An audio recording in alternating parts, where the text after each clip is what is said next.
지역의 초미세먼지 농도는 나쁨 단계일 것으로 예상됩니다. 내일 아침 기온은 서울 0도 등 전국이 영하 3도에서 영상 5도로 예상됩니다.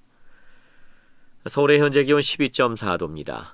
아나운서 이규봉이었습니다. 제1라디오 5시 뉴스를 마칩니다. KBS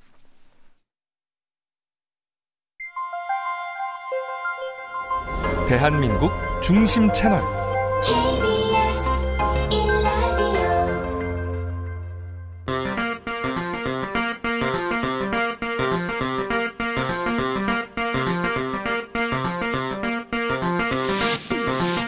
주진우 라이브.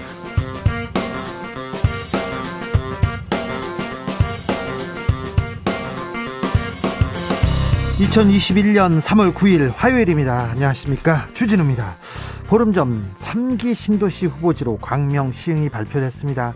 그런데 민변의 한 시민의 제보가 날아듭니다. LH의 전현 직원들이 2018년부터 2020년까지 신도시 후보지를 사전에 매입했다. 매매 대금만도 100억 원에 육박한다. 즉시 민변과 참여연대가 의혹을 파헤쳤습니다. 경찰은 오늘 대대적인 압수수색에 들어갔는데요. 참여연대 민생희망본부 실행위원 이강훈 변호사와 자세한 얘기 나눠보겠습니다. 2022년 3월 9일 오늘부터 꼭 1년 후 오늘입니다. 제20대 대통령 선거가 있는 날입니다. 수면 위로 오른 여야 빅3 후보들의 미래, 그리고 여야 잠룡들의 근황, 그리고 다크호스가 나올까요? 20대 대선의 시대정신과 대선 주자들이 넘어야 할 산도 함께 살펴보겠습니다. 정치연구소 영앤영에서 데이터와 촉으로 분석해 봅니다. 박범계 법무부 장관이 한명숙 전 총리 위증교사 사건 의혹을 살펴보고 있습니다. 대검은 증거가 부족하다는 이유로 무혐의 처분을 내렸는데요. 이 사건에서 우리가 무엇을 생각해 봐야 할 건지 김은지 기자와 들여다봅니다. 나비처럼 날아 벌처럼 쏜다. 여기는 주진우 라이브입니다.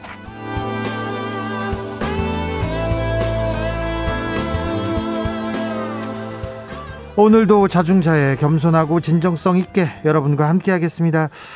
대선이 꼭 1년 남았습니다. 2022년 3월 9일 소중한 한 표 대통령한테 이렇게 행사해야 되는데요. 포스트 코로나 시대의 대통령, 우리는 대통령한테 어떤 점을 바라는지 이런 얘기를 좀 해주십시오.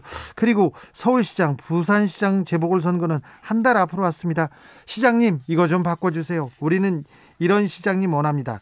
차기 대선 주자들께, 차기 시장님들께 오늘 주진우 라이브에서 어떤 희망사항이 있는지 알려드리겠습니다. 대선 주자들, 그리고 차기 시장님들, 주진우 라이브 오늘 경청하셔야 될 것 같습니다. 샵 9730, 짧은 문자 50원, 긴 문자 100원입니다. 콩으로 보내주시면 무료입니다. 사연 보내주시면 추첨해서 모바일 커피 쿠폰 보내드리고요. 그리고는 대권 주자들과 서울시장, 부산시장 후보들한테 시대정신도 잘 알려드리겠습니다. 자, 그럼 주진우 라이브 시작하겠습니다.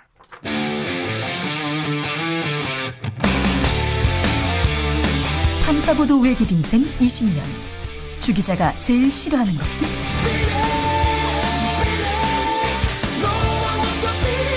이 세상에서 비리와 부리가 사라지는 그날까지. 오늘도 흔들림 없이 주진우 라이브와 함께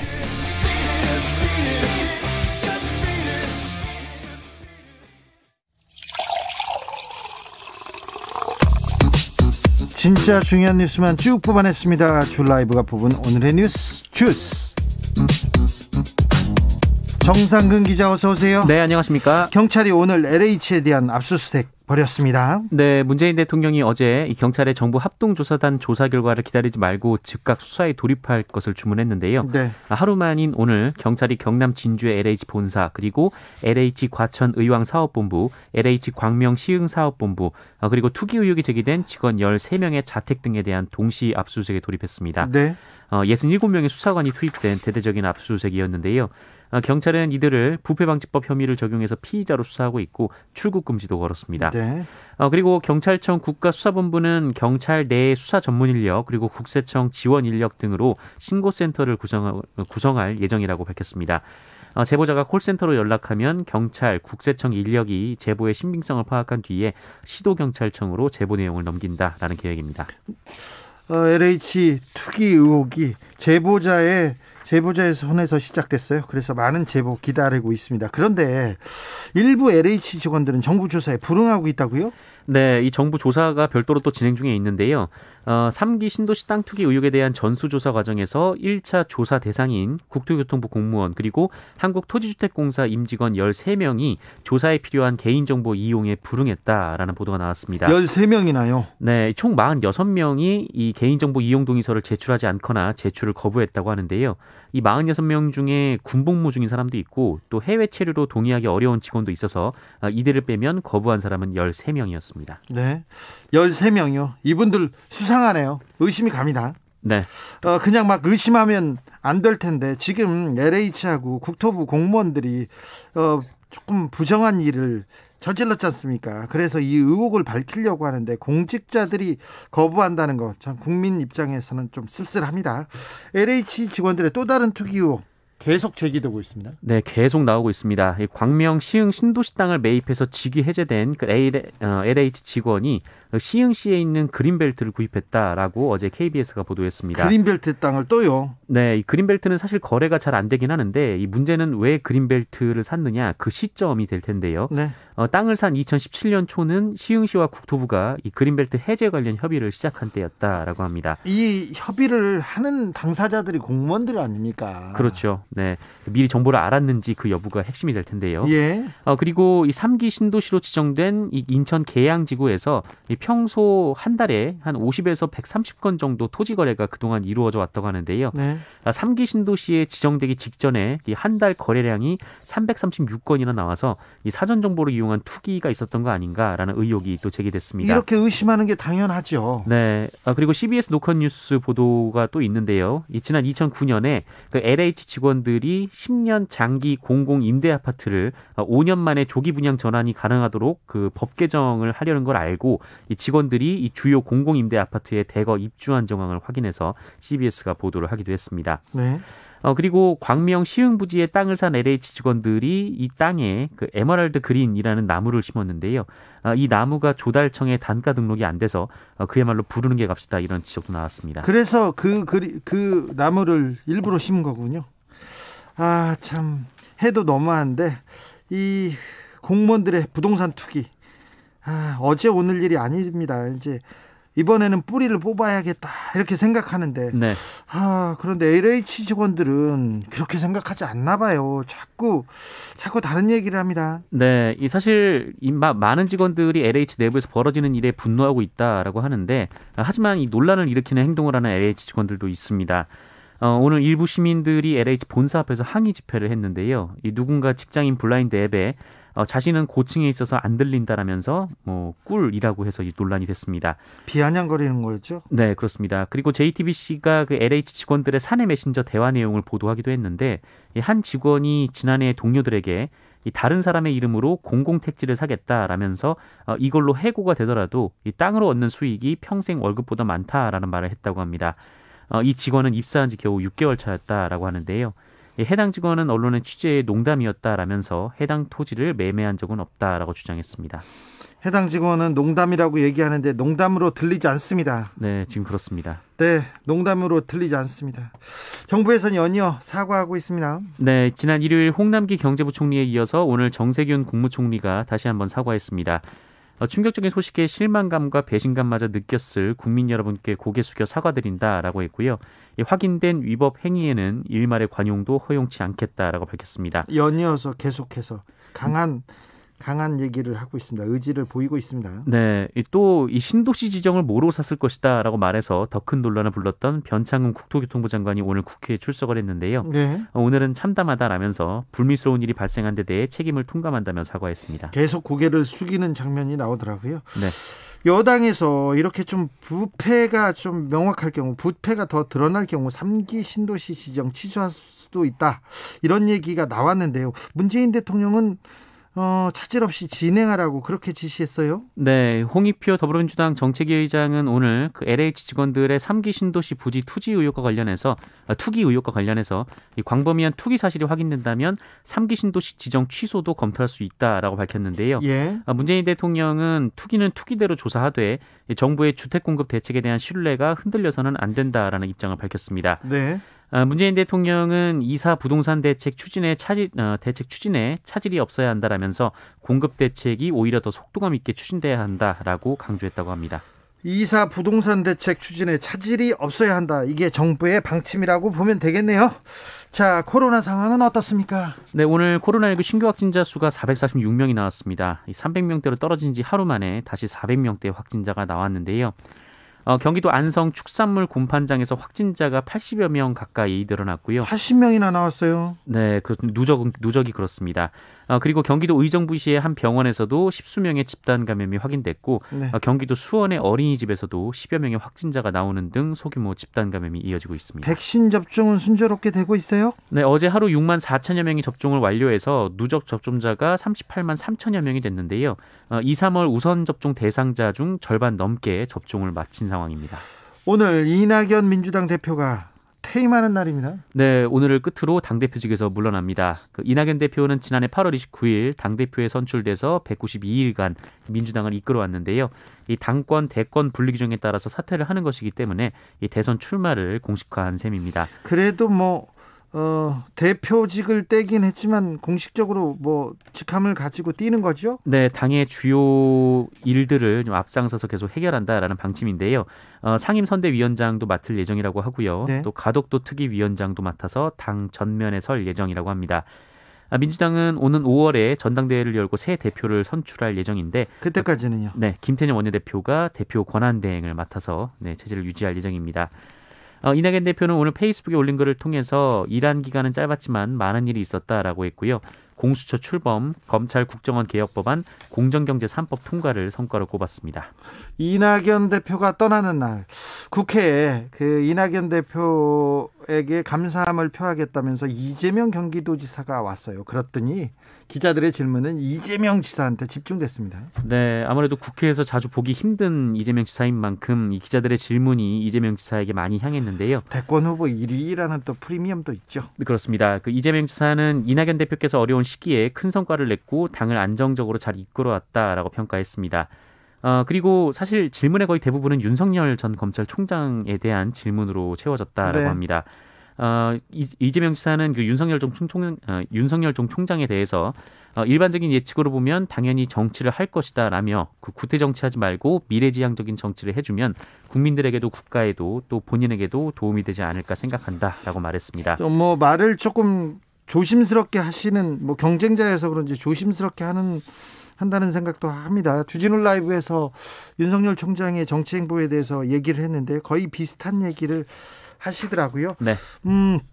박영선 더불어민주당 서울시장 후보와 김진애 열린민주당 후보 단일화 합의했습니다. 네, 양측을 대표해 협상을 맡았던 민주당 김종민 최고위원과 열린민주당 강민정 원내대표가 오늘 오전 만나서 단일화에 합의를 했습니다. 두 차례 토론을 포함한 여론조사 방식의 단일화인데요. TV에서 한 번, 유튜브에서 한 번, 총 2번의 토론을 하기로 했고요. 16일에서 17일 동안 단일화를 위한 여론조사를 진행하고 후보 등록 첫날인 18일 여론조사 결과를 발표할 예정입니다. 오세훈 국민의힘 후보 관련된 의혹이 제기됐습니다. 내곡동 땅 관련된 의혹이었습니다. 네, 더불어민주당 천준호 의원이 기자회견을 통해서 의혹을 제기했는데요. 서울 도시주택공사로부터 받은 자료를 근거로 들며 오세훈 후보가 서울시장으로 재직했던 2009년 8월 서울시가 국토해양부의 내곡동을 보금자리 주택지구로 지정해달라 이렇게 요청을 했고 같은 해 10월에 오세훈 후보 가족과 처가가 소유한 약 1,300평의 땅이 포함된 이 지역이 실제로 보금자리 주택지구로 지정이 됐다고 합니다. 네. SH가 제출한 자료에 따르면 이에 따라 오세훈 후보 가족과 처가는 2010년에서 2011년 이 땅을 넘기는 대가로 SH로부터 36억 5천만 원가량의 보상금을 받았다라고 하는데요. 이 평당 270만 원으로 책정이 됐는데 네. 당시 인근 땅 토지 거래가 평균 100만 원 내외였다는 점을 고려하면 이 두세 배의 이익을 본 것이다라고 천준호 의원은 설명했습니다. 네. 그리고 이 땅이 상속받은 토지라고 주장하면서 이 오세훈 서울시장이 이 처분이 쉽지 않은 이 상속 토지를 자신의 권한을 이용해서 SH에 넘긴 것이 아닌가 이렇게 주장을 하기도 했습니다. 서울시장이었던 오세훈 후보, 서울시장이었던 당시에 그 처가와 가족의 땅이 이렇게 보금자리 주택으로 이렇게 포함이 되면서 36억 5천만 원가량의 보상금을 받았다. 네, 이런 부분에 대해서 문제 제기를 했습니다. 오세훈 네. 후보는 바로 입장을 냈죠? 네, 자신의 페이스북을 통해서 해당 사안은 이미 10년 전 해명이 된 사안이다라고 밝혔습니다. 이미 10년 전에 한명숙 후보가 문제 제기했다가 망신당한 소재라면서 정책 선거를 자유당 말기 흑색 선거 수준으로 치르려는 행태를 보니 다급해진 모양이다라고 주장했습니다. 제가 내곡동 땅은 좀 전문가 아닙니까? 네. 내곡동 땅 이명박 대통령께서 그 사절을 내곡동으로 옮기려고 했어요. 그럼 내곡동으로 옮겼을 때 그 주변에 그린벨트로 묶인 땅이 누가 이렇게 가지고 있을까? 저는 사실 그 집을 어떻게 찾았냐면 그 주변에 있는 그린벨트 그리고 임야를 자꾸 사들이는 거예요. 이명박 대통령 주변에서. 네네. 그걸 보고 제가 찾으러 갔는데 그때 이상득 씨, 이명박 대통령의 형, 그리고 오세훈 서울시장의 땅이 많았던 거 그거 기억이 납니다. 그래서 그때 어떤 일이 진행됐는지 알고 있는데 이 문제는 조금 더 논란이 될 겁니다. 그 논란이 되면 그 부분 가지고 실체적 진실에 대해서 저희들도 따져보겠습니다.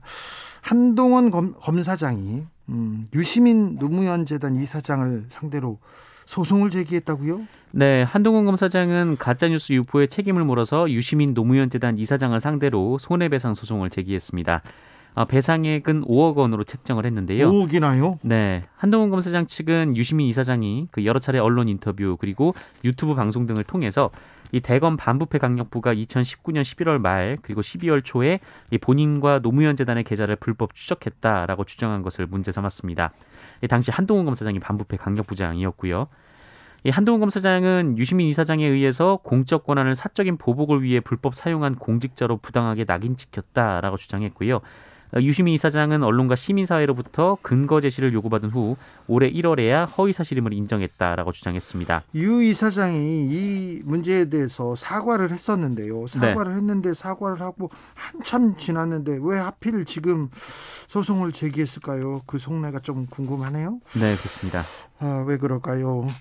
해운대 LCT에서도 특혜 분양이 이루어졌다는 진정서가 접수됐어요. 경찰은 수사에 나섰습니다. 네, 이 부산 해운대 초고층 주상 복합 건물인 LCT 분양 당시에 이 특혜 분양을 위한 별도의 명단이 있었다. 이런 진정서가 경찰에 접수돼서 부산 경찰청이 사실관계를 확인 중이라고 밝혔습니다. LCT는 그때 지어질 당시부터도 특혜로 굉장히 논란이 있었어요. 네, 20년 가까이 지금 논란이 되었던 사안인데요. 근데 수사가 잘 안 됐거든요. 맞습니다. 이 수년 전에 부산 참여연대가 그 LCT 실소유주 이영복 씨가 네. LCT 분양권을 로비 수단으로 썼다라는 의혹을 제기했고 43명을 검찰에 고발했는데요. 네.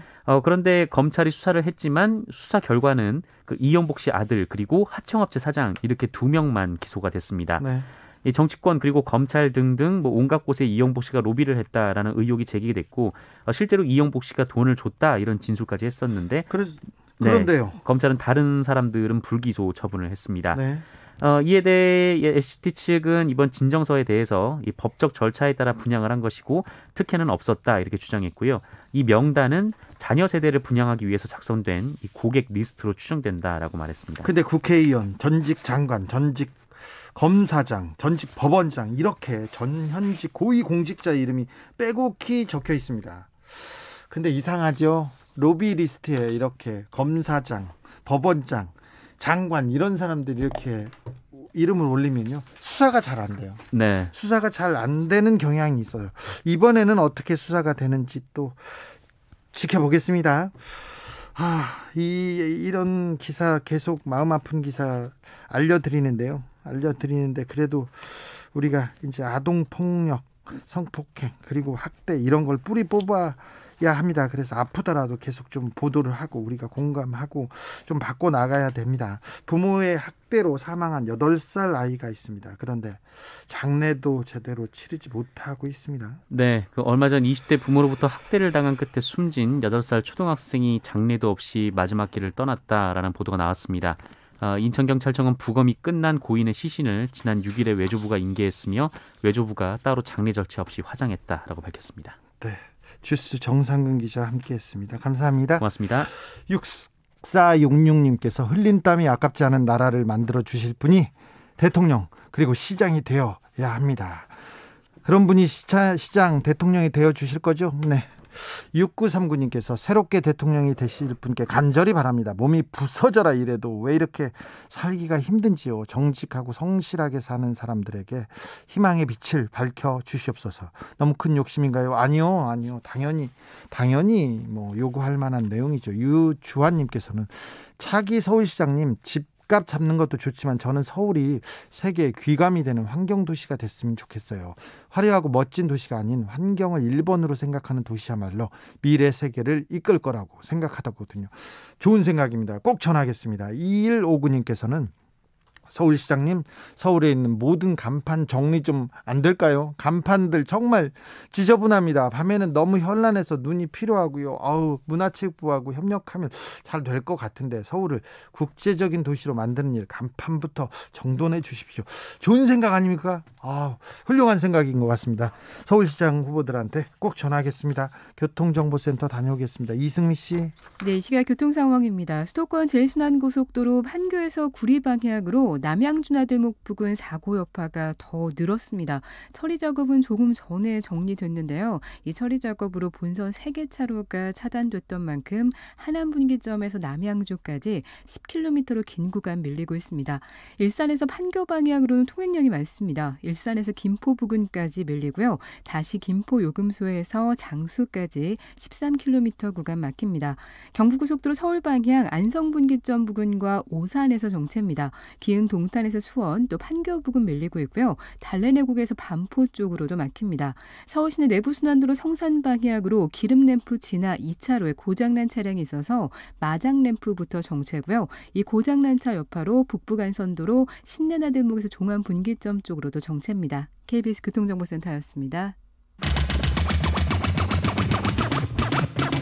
주진우 라이브.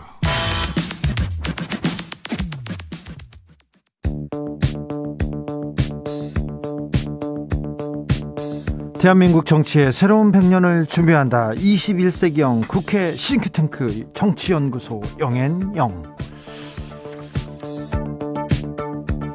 21대 국회에 보내는 뜨거운 비대면 정치 컨설팅, 오늘도 뜨겁게 분석해 보겠습니다. 정치는 데이터다, 과학이다. 박시영 윈지코리아 컨설팅 대표 안녕하세요. 네, 반갑습니다. 아니다, 정치는 촉이다, 감이다. 최영일 시사평론가 어서 오세요. 안녕하십니까. 네, 오늘이 2021년 3월 9일입니다. 우와. 대선이 딱 1년 남았습니다. 그러네요. 벌써요. 네. 자, 오늘 정치연구소는 대선 얘기를 하겠습니다. 대선 얘기로 가기 전에 재보궐선거 한 달 앞으로 다가왔는데요. LH 투기 문제 그리고 윤석열 총장의 등장으로 변수가 좀 생겼다고 볼 수 있죠? 네, 여당 입장에선 악재들이 터졌죠. LH가 생각보다 셉니다. 지금 부동산에 대해서 국민들, 특히 또 이번 서울과 부산 유권자들이 정부에 대해서 어쨌든 이거는 감점 요인이잖아요. 네. 그랬는데 이제 변창흠표 대규모 공급 대책을, 이사 대책을 내놓고 네. 이걸 밀어붙이면서 시민들의 신뢰감을 만들어내려는 찰나. 그렇죠. 이거는 오히려 그 일을 추진하는 주무 공기업인 LH 한국토지주택공사에서 내부 직원들이 이미 2017년, 2018년에 3기 신도시의 땅을, 그것도 농지를, 농사도 짓지 않을 사람들이 네. 묘목을 심으면서 사들여서 대출을 엄청나게 끼고 투기한 것 아니냐 하는 이제 대규모 의혹이 터진 거예요. 예. 결국 전수조사 들어갔죠. 네. 합동조사한 발표가 내일 나옵니다. 네. 근데 발표도 나오기 전에 특별수사본부가 또 꾸려졌죠. 네. 이게 모두 국민들의 좀 이 불신을 잠재우기 위한 노력인데, 지금 재보선 한 달 전이잖아요. 한 달 안 남았잖아요. 네. 이 상황에서 이게 수습이 될 것인가는 걱정이 되는 상황입니다. 그런데 이제 그 두 가지 이슈도 있지만 이제부터 이제 후보 간의 검증 국면으로 들어갑니다. 그렇죠. 그 전에는 이제 중앙 이슈가 컸고요.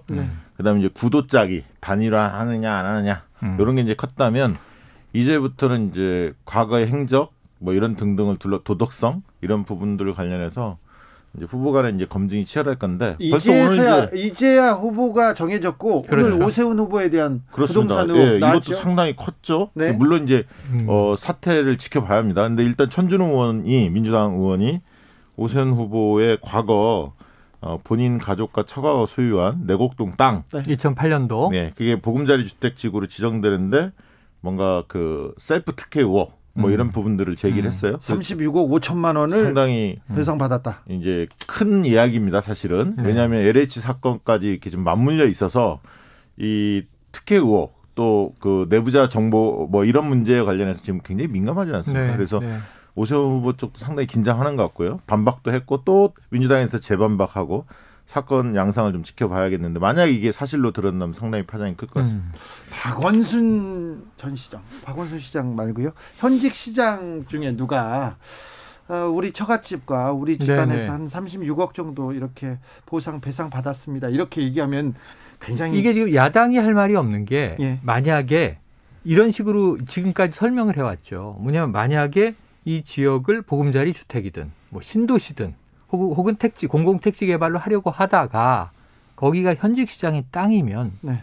오비락 네. 정말 이제 이런 그 오해를 피하기 위해서라도 다른 지역으로 옮기는 게 마땅한 일이죠. 네. 근데 그 지역을 굳이 수용을 하는데 지금 의혹이 여러 가지가 있어요. 더 비싸게 수용한 거 아니냐 이런 의혹도 지금 나오고 있고 팩트가 좀 밝혀질 필요가 있습니다만 이거 일파만파 될 것 같아서 그러면 지금 이제 이게 한 10여 년 전 일이지만 현재 LH 직원들의 땅 투기는 정말 직원들이 모아 아름 비공개 정보를 가지고 여기 땅값 오를 거야. 그리고 투기했다는 게 지금 문제 아닙니까? 네. 근데 이거는 큰 손이잖아요.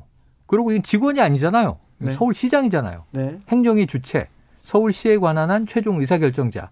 그럼 이것은 도덕적으로나 법적으로나 더 엄중한 책임을 물어야 하는 거 아니냐. 지금 예를 들면 LH 직원 땅 투기 의혹 나왔을 때 바로 소환된 게 누구냐면 손혜원 전 의원이에요. 목포 이야기 나오면서. 근데 그러면 이게 지금 오세훈 전 시장의 건은 거기에 비했을 때 중한가 경한가 생각해 보면 좀 커 보입니다. 그리고 부산도 지금 LCT 의혹이 있어요. 그렇죠. LCT는 세워질 때부터 특혜 복마전 아닙니까? 네. 네. 과거에 이제 수사를 했는데 석연치 않게 이제 그 무혐의 처리된 경우도 꽤 있거든요. 근데 네. 이제 실제로 3억 줬다. 그 회장이 이 회장이 전직 검사장이라든가 그다음에 정관계 인사들 네. 그 지역의 언론사 대표 막 이런 사람들한테 특혜를 줬다. 이런 리스트가 또 발견되지 않았습니까? 네. 그래서 이것도 부산에서는 많은 분들이 알고 있거든요. 그렇죠. 워낙 뜨거운 감자였고 당시에. 네. 그래서 이 부분도 사건이 어디로 튈지 좀 지켜봐야 할 것 같습니다. 그래서 참 LH 그리고 또 LCT에서 또 불똥이 계속 커져갑니다. 그래서 그렇습니다. 서울시장, 부산시장에 큰 변수가 될 것 같습니다. 자, 대선으로 넘어가 볼까요? 이제 송대현님께서는 재산 많으신 분들이 있지 않습니까? 시장 나오지 말고 그 돈으로 그냥 행복하게 사세요. 그런 얘기도 하셨는데, 네, 아니 국민을 위해서 봉사한다고 하지 않습니까? 좀 지켜보자고요. 돈이 많아도 이렇게 봉사하는 사람도 있을 수 있어요.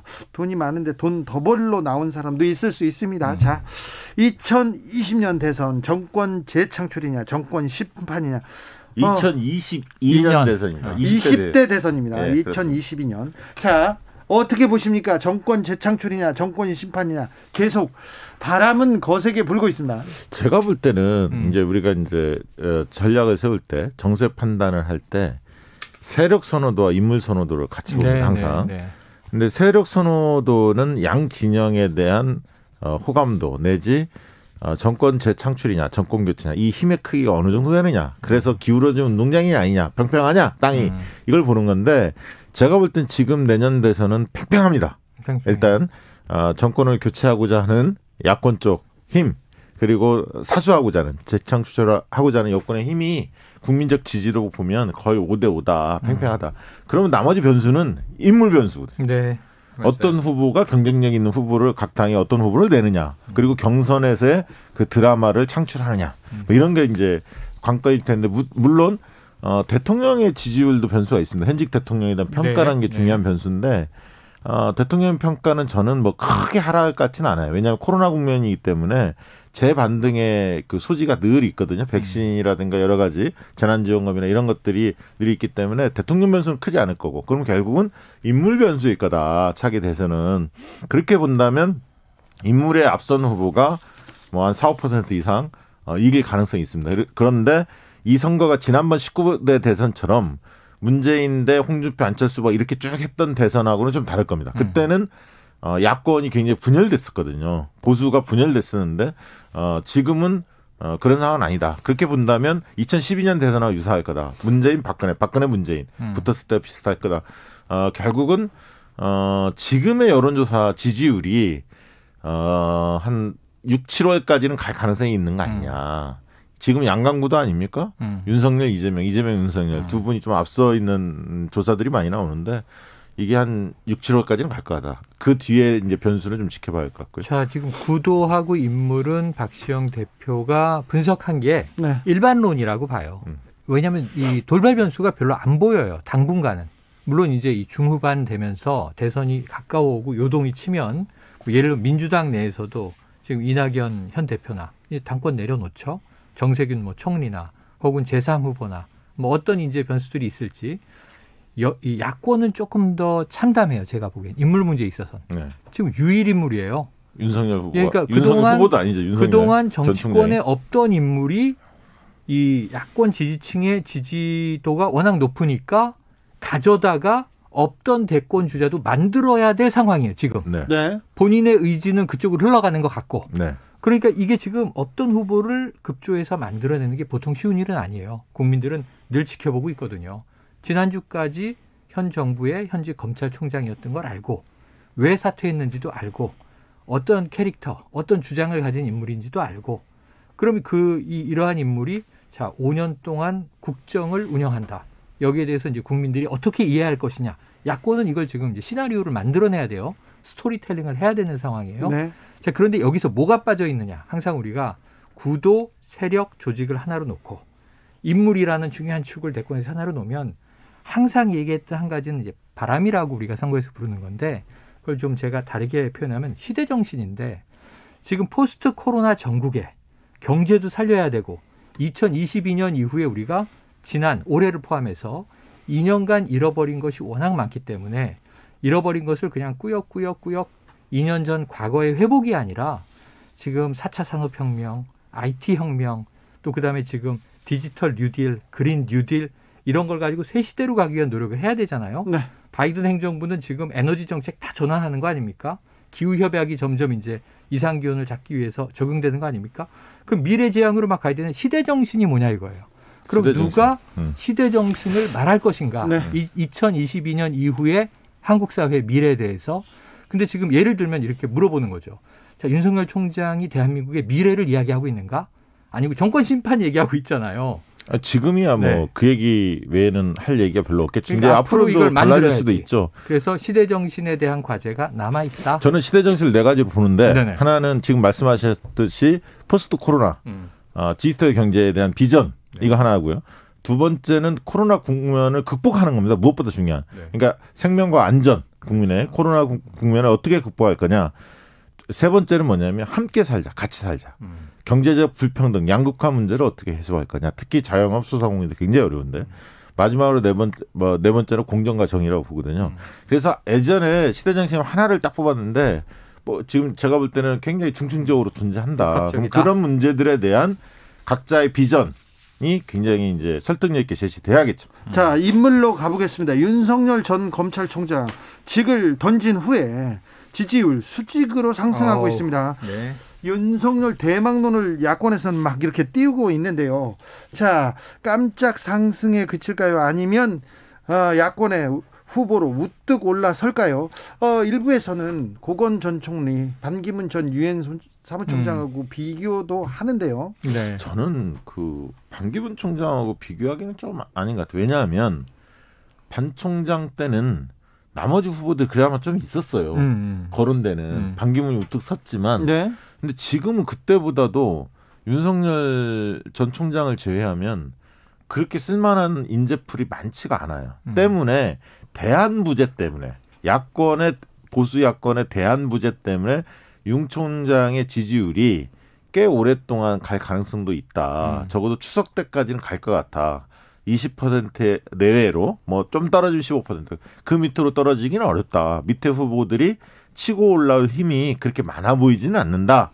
때문에 15에서 20% 정도는 갈 것 같은데 다만 지금은 반짝 인기 그리고 타이밍이 LH 사건 뭐 이런 것들이 터지면서 정부에 대한 반감이 좀 커진 국면의 사태가 이루어졌고요. 아까 대한부재 그리고 세 번째는 언론이 굉장히 극적으로 사실 조명을 했어요. 뭐 전날 언론 인터뷰 그 다음날 대구 고검 가는데 뭐 온 언론이 달라붙어서 생중계하고 재생하고 다시 보여주고 계속 그랬거든요. 그런 것들 그리고 여론조사가 그 다음날부터 바로 그런 효과를 시너지를 낼 수 있게끔 그 다음날부터 바로 여론조사들이 실시돼서 지금이 굉장히 높은 시기는 분명하지만 그렇다고 한꺼번에 빠지지 않는다. 시차를 두고 조금씩 조정이 되겠지만 꽤 높은 지지율을 유지할 것이다. 최영일. 근데 일단은 뭐 야권 지지층이 누군가에게는 표심을 행사해야 되는데 실제로 2022년 3월 9일 선거가 아니라 하더라도 지금도 여론조사하면 그럼 누구 지지하느냐? 그럼 한 명으로 가야 되는데 윤석열 외엔 떠오르는 사람이 없는 거죠. 현재 야권 자체에서는. 그러니까 이 현상은 좀 오래 갈 거로 봐요. 강력한 대안이 나오기 전까지는. 근데 지금 대안으로 본다면 홍준표 의원 무소속인데 그러니까 이제 지금 윤석열 총장의 사직에 대해서 굉장히 이제 비판을 했던 인물이에요. 네. 재보궐 끝나면 아마 본격적으로 문제 제기를 하겠죠. 문제 제기하고 비판할 겁니다. 파이팅을 해야 되니까. 파이팅을 해줘야 돼요. 그래야 이제 본인의 존재감이 부각이 되는데 일단은 홍준표 의원은 우리들에게 특히 야권 지지층에게 너무 익숙한 인물이다. 또 유승민 전 의원도 이미 대권 선언해놓고 있습니다. 그런데 지지율이 한 자릿수에서 윤석열 전 총장만큼이나 올라갈 수 있을까? 퀘스천 마크를 달고 황교안 전 대표도 꿈틀했습니다. 꿈틀했는데 시장에 반응이 없어요. 이 뭔가 좀 여기에 편승해 보려는 노력이 보였는데 차가워요. 시장에 반응이 없고 국민의힘 내부에서 좀 차가워요. 근데 윤석열 총장이 캐릭터가 굉장히 강하지 않습니까? 그럼 결국 여권 쪽도 이 윤석열 이 급부상하면서 맞춤형 수혜주가 과연 누굴까? 그렇지. 그렇게 본다면 캐릭터 상으로만 본다면 이재명과 추미애 아닐까? 강대강. 그리고 야권에서는 홍준표 이런 분들이 수혜주가 아닐까 싶습니다. 박시영 대표님 작년 11월에 이 코너에서 윤석열 총장이 대선에 도전하려면 추미애, 조국, 국민의힘 이 세 번의 고비를 넘어야 한다고 말씀했는데요. 몇 번의 고비를 넘었습니까? 지금 이제 어쨌든 그 추장관과 힘겨루기에서 결론이 났고 어쨌든 거기서 그 추장관이 이제 먼저 사퇴를 하면서 일단락은 되지 않았습니까? 그리고 이제 조국 장관 같은 게 이제 재판 변수였는데 아직 재판이 다 끝나지는 않았습니다. 조국 장관의 재판은 아직 1심도 결론이 안 났기 때문에 요거는 이제 좀 지켜봐야 할 상황일 것 같고요. 그다음에 이제 국민의힘 변수 같은 경우는 국민의힘 쪽에서 사실은 대선 후보가 마땅치 않기 때문에 지금 김종인 비대위원장 입을 잘 볼 필요가 있는데 김종인 비대위원장은 안철수 대표한테는 굉장히 비판적이었다가 맞아요. 윤석열 전 총장에 대해서는 우호적 발언들을 계속 쏟아내요. 왜냐하면 순간 국민의힘 쪽의 후보로 들어와야만이 국민의힘 쪽에서 뭔가 대선 후보를 낼 수 있다. 이런 절박감도 좀 있는 것 같고요. 개인적 캐릭터에 대해서 좀 호감을 갖고 있는 것도 있는 것 같아요. 그런데 문제는 김종인 비대위원장이 이제 4월 7일이면 그만둡니다. 비대위원장 임기가 끝나요. 그러면 국민의힘도 5월 달에 전당대회 할 가능성이 있거든요. 지금 준비하고 있고 당대표 후보들이. 따라서 차기 당대표가 어떤 입장을 띠느냐가 중요하지만 어쨌든 여러 유력한 대권 후보를 갖고 있다는 것 자체는 당에 도움이 되기 때문에 국민의힘에서 어쨌든 어떻게든 윤석열 전 총장을 끌어안으려고 할 텐데 윤석열 전 총장 입장에서는 삼지대에서 뭔가 세력을 약간 형성한 다음에 대등한 방식의 당대당 통합이라든가 세력 대 세력 통합 이런 걸 원하지 않을까 싶습니다. 여기서 제가 새로운 제안을 좀 드릴게요. 새로운 제안을 드리면 김종인 비대위원장이 윤석열 총장에게 우호적인 건 사실. 별의 시간이 올 것이다. 별을 거의 잡은 것 같다. 이런 표현까지 나왔어요.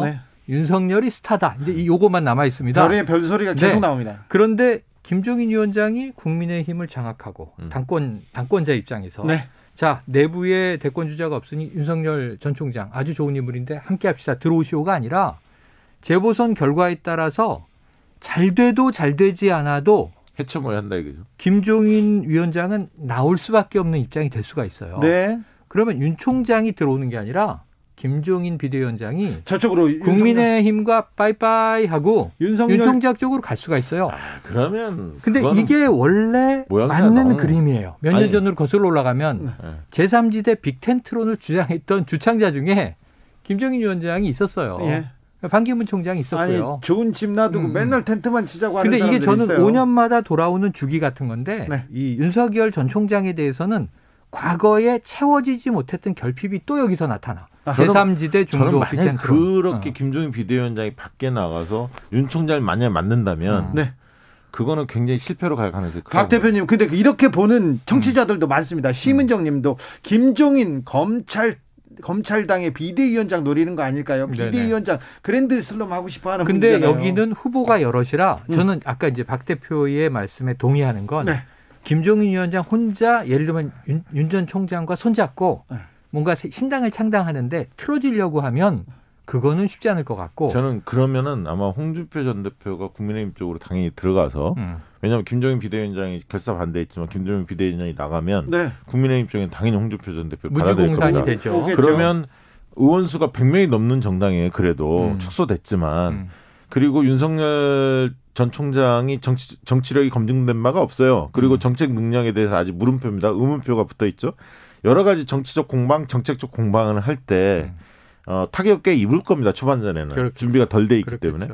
그 부분에서 홍준표 전 대표가 굉장히 예를 들면 말펀치가 센데 그걸 당해낼 수 있을까? 능수능란하게. 저는 쉽지 않을 결정이라고 봅니다. 그래서 결국은 3지대에 있다가 국민의힘과 힘을 합치는 방안이 현실적 방안이지 독자 세력화 쪽으로 너무 오래 가고 거기에 뭐 김종인 막 이런 분들이 합류를 해서 그 힘을 가지고 국민의힘을 누르겠다? 만약 이렇게 보인다면 국민의힘 쪽에서는 상당 기간은 결사항전하면서 주도권 싸움을 벌일 거예요. 거기에 상처를 오히려 많이 받을 겁니다. 가능성이 총장 있겠죠. 쪽에. 저는 그 가능성도 있는데 예를 들면 이 제3지대 창당을 한다는 게 독자 노선으로 갈 수도 있지만 M&A 전략을 노린 것이어서 네. 국민의힘을 흡수해버리자.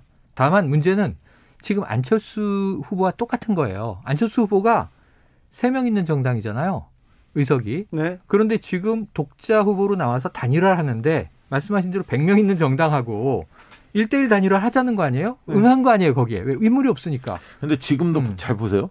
많은 분들이 안철수 대표에 대해서 지금 그전에는 서울시장 그 여론조사 하면 굉장히 높았거든요. 맞아요. 약간 지지율이 좀 빠졌습니다, 사실. 맞습니다. 그리고 저기 오세훈, 나경원 두 분이 경선을 치르면서 오세훈으로 됐지 않습니까? 오세훈 후보로. 오세훈 후보는 지지율이 많이 올랐어요. 탄력을 받았죠. 나경원 지지층을 많이 흡수했거든요. 그렇죠. 그래서 사실 오세훈, 안철수 두 분의 지지율이 거의 엇비슷하게 대등한 정도로 붙어 있거든요. 네. 그래서 단일화 누가 이길지 모른다는 거 맞습니다. 아닙니까? 결국 그 얘기는 무슨 얘기냐면 우리나라는 양당 구조가 워낙 강해서 제3지대에서 승부를 보기가 굉장히 어려운 거예요. 그래서 안철수 대표도 그걸 알기 때문에 단일화하려고 하는 거고 국민의힘과 통합이나 연대 뭐 이런 여러 얘기들을 하고 있는 거거든요. 근데 대선판에서 3지대? 저는 굉장히 어렵다고. 어렵다. 3지대 굉장히 어려운데 근데 윤석열 총장이 3지대가 아니라 국민의힘 지지자들의 전폭적인 지지를 얻고 있기 때문에 아니에요. 그렇지 않습니까? 아니죠. 이 유승민 전 의원이 네. 유승민 전 의원이 지금 대권 도전했잖아요. 윤 총장에게 과거에 황교안 전 대표 네. 이게 이제 자유통합당 시절에 얘기했던 것처럼 한마디를 하겠죠. 자, 그러면 이제 문재인 정부의 검찰총장에서 예. 야권으로 넘어온다. 김종인 위원장이 네. 우리 사람이다. 야권 사람이다라고 한다면 항상 3가지의 조건이 아직 살아있어요. 그렇죠. 탄핵의 강을 건너라예요. 자, 탄핵 있죠. 네. 그리고 이명박, 박근혜, 네. 구속을 시킨 사람이에요. 이 탄핵의 강을 윤 전 총장이 어떻게 건널까요? 다른 사람들은 거의 못 건넜잖아요. 뭐 예를 들면 이게 제가 박근혜 전 대통령 탄핵시키는데 주역 역할을 한 것은 네. 참 죄송스러운 일이었습니다. 아니요, 그렇게 얘기할 리 문재인 없죠. 정부를 겪어보니까 이게 네. 뭐 다 모든 정권이 비슷비슷합디다 뭐 이렇게 얘기할까요? 이거 완전히 무책임한 얘기거든요. 그런데 그렇게 반발하는 세력은 국민의힘 당내 소수파라고 저는 봅니다. 현재는. 결국은 정권을 찾을 수만 있다면 그 정도 수모, 아픔, 감수할 용의가 있다. 이게 지금 국민의힘의 그 지지층의 정서인 것으로 보여지고요. 그렇기 때문에 여론조사하면 한 60-70% 국민의힘 지지층의 60-70%는 그렇죠. 윤석열 총장 쪽으로 가는 거거든요. 태극기 부대에서 맹렬하게 윤석열을 구속하라고 했던 사람들이 지금 맞아요. 윤석열 만세를 외치고 있잖아요. 그게 굉장히 아이러니한 일인데 그래서 저도 이제 박시영 대표의 말을 완전히 부인하기는 어려운 게 예. 1, 2, 3의 2가 대구고검에 갔는데 네. TK 보수의 심장부에 가서 감회가 특별합니다. 고향에 온 것 같습니다 하고 권영진 시장이 화환을 주잖아요. 예. 대선 출정식의 장면이 거기서 완성이 돼요. 정치적인 그 상황 이미지가 자체. 겹쳤습니다. 그러니까 사실은 지금 전 충청대방론이 움직이고 있다고 봐요. 근데 이제 제가 이 얘기는 드릴게요. 국민의힘 쪽에서 입장이 어떨까? 윤석열 카드 좋다 이거야. 그러나 무등을 태우고 가지 않습니다. 무슨 얘기냐면 불안하거든. 검증 국면을 거치지 않았거든. 도덕성 문제, 정책 역량, 검증된 게 없어요. 네. 때문에 무조건적으로 엄호하지 않을 겁니다. 자, 이거 물어볼게요. 네. 1년 남았습니다. 그런데 대선 1년 전에 1등이 대선 탈환한다 이런 얘기도 있고요. 네. 1년 전 대선 1등은 탈락한다 이런 얘기도 합니다. 최근에 이명박 전 대통령, 박근혜 전 대통령, 문재인 대통령은 1년 전에 1위였죠. 네, 그러나 맞아요. 노무현 대통령 시절 네. DJ 때는 또 달랐죠. 개혁, DJ 그렇죠. 때는 박찬종이 앞서 있었고요. 네, 노무현 대통령 때는 이해찬 총재가 앞서 있었죠. 그렇죠. 맞아요. 어떻게 보십니까? 이거 1년 지금 지지도와 그러니까 지금 내년 우리가 지금 살고 있는 세상이요. 검찰총장이 정치인화돼서 검찰의 옷을, 공직의 옷을 벗자마자 대권 후보로 뛴다. 혹은 검찰총장으로 재직하고 있는 와중에 야권 지지도에서 1위를 계속한다. 이건 이상한 일이잖아요. 예, 과거에 없었던 일을 21세기에 우리가 겪고 있는 건데 예, 그만큼 2017년 조기 대선 그 전에 이 헌정사상 초유의 대통령 파면, 탄핵 이게 우리에게 굉장히 아직도 여진이 있는 거예요. 혼란의 여진이. 그래서 우리가 겪지 못한 길을 지금 가고 있는 거거든요. 네. 그런 측면에서 과거에 90년대 이랬다, 2000년대 초반에 이랬다는 건 지금 저는 패턴으로 보면 안 맞는다고 봐요. 그거에 의존하지 말고 모든 지표는 참고할 수는 있지만 그렇지만 우리는 지금 현재 상황이 요구하는 것은 무엇이고 네. 유권자의 집단 욕망은 무엇인가 이걸 읽어내야 되는데 아니 참 근데 네. 최평론가님 평론가의 정석대로 정답을 말하셨는데 여기 와서 그런 얘기하면 어떡해. 그래 그러니까 듣는 동안 이게 뭐 딱 저는 이래도 맞고 저래도 맞고 다 현재의 1등이 1년 후에 1등일 가능성이 네. 돌랍 연수를 다 고민을 해봐도 네. 65%쯤 되는 것 같아요. 오, 자 박시영 확률이 높아요. 저는 좋다 던졌다 그러니까 최평. 예를 들면 지금 한 이름이 안 나온 사람들, 지금 거론되지 않는 사람들이 대선을 먹을 확률은 별로 없다. 별로 네. 없다. 그러니까 한 적어도 2-3% 이상은 지지율이 나와줘야 한다. 지금 한 4월 달까지 봐서 그런 재보선 사람은 몇 명 있잖아요. 그러니까 한 8-9명 되겠죠. 네. 그 정도 선에서 결국은 게임은 돌아간다. 게임은 될 것 같은데 절대 강자가 없는 이번 대선이에요. 대세론 같은 건 없습니다. 이번에는 예. 결국 치열하게 경합을 할 건데 네. 현실적으로 보면 두 분이 좀 앞서 있는 건 사실이죠. 7073님께서 문재인 대통령은 촛불 시민이 각 사회 분야의 개혁을 원했다면 20대 대통령 될 분께는 우리 사회 양극화 해소를 기대합니다. 미국이 저렇게 된 건 양극화 문제인 것 같아요. 이렇게 얘기하셨습니다. 8998님께서 세 분 잘못 짚었어요. 두 분이 짚었는데 저는 아닌데 김종인 위원장 대권 후보 된다니까요. 얘기합니다. 그 그리고요. 얘기도 계속 나와요. 네, 김종인 대권 후보설 그리고 아이고 난 서운해요. 황교안 전 대표 정계복귀 시동 걸었다니까요. 왜 무시해? 기대하고 이런 얘기합니다. 계시구나. 기대하고 네네. 있는 분 있습니다. 아니 이거. 그래서 아까 퍼센트를 네. 퍼센트는 100도 없고 0도 없는 거예요. 일단은 제가 지금 65%를 던졌는데 예? 여름이 되면 반반입니다 이렇게 될 수도 있고요. 예. 다크호스가 나올 그래서 수도 저는 있어요. 65%는 그런 얘기는 안 했어요. 근데 나는 촉과감인데 왜 내가 숫자를 얘기했지? 네. 말린 것 같은데 제가 약간? 좀 몰아붙여가지고 네, 말렸습니다. 근데 김종인 비대위원장 대권에 대한 꿈 근데 꿈은 누구나 있는 건데 현실화되기는 어려울 것 같아요. 왜냐하면 그 기회가 몇 번 있었거든요. 네. 국민의힘 주자가 별로 없지 않았습니까? 그러면 강력하게 혁신 드라이브를 해서 진짜 중도 보수 정당으로 제대로 만들던가 뭔가 국민의힘을 탈바꿈 시켜냈어야 하는데 약간 신용은 했는데 구체적으로 뭔가 바뀌었다는 걸 확실히 못 줬고 다만 이제 뭐 막말이라든가 이런 건 좀 많이 없어졌고 기강을 좀 장악한 건 있어요. 차분해졌죠. 그런데 이제 미래 권력으로서 뭔가 좀 국민의힘의 혁신 이것을 확실히 바꿔내지는 못했다. 그러다 보니까 윤석열 이렇게 당 밖에 있는 인사들이 그러니까 제가 보기에는 지지율이 높지 않습니까? 독재 정권 얘기를 너무 많이 했고 좀 제가 보기에는 좀 방역에도 협조적이지가 않아서 국민들에게 오히려 현 정부 그 이상의 무엇을 주장했었더라면 좋지 않았을까. 방역도 더 강하게 하라. 그렇죠. 백신도 더 빨리 놔라. 예를 들면 경제도 더 풀어라. 당에서 백신 같은 걸 너무 흔드는 발언들 같은 건 자중해라. 맞아요. 그렇게 할 때 아니다. 이런 걸 좀 꾸짖어 줘야죠.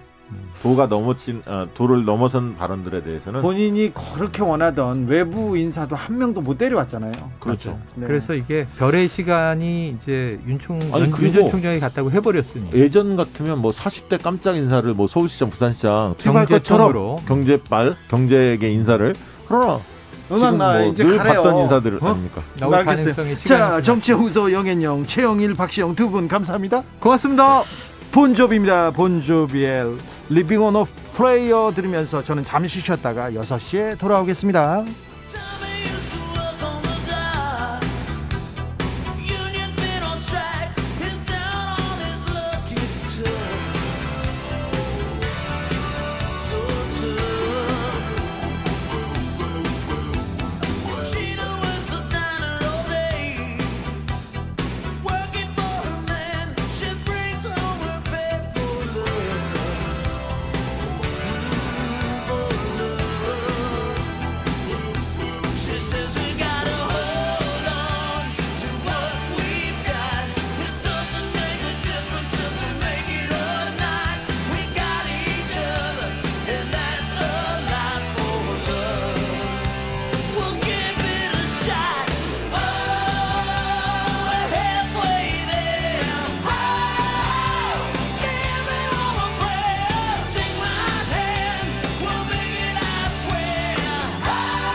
KBS 라디오 연중기획 희망충전 대한민국 420번째 이야기.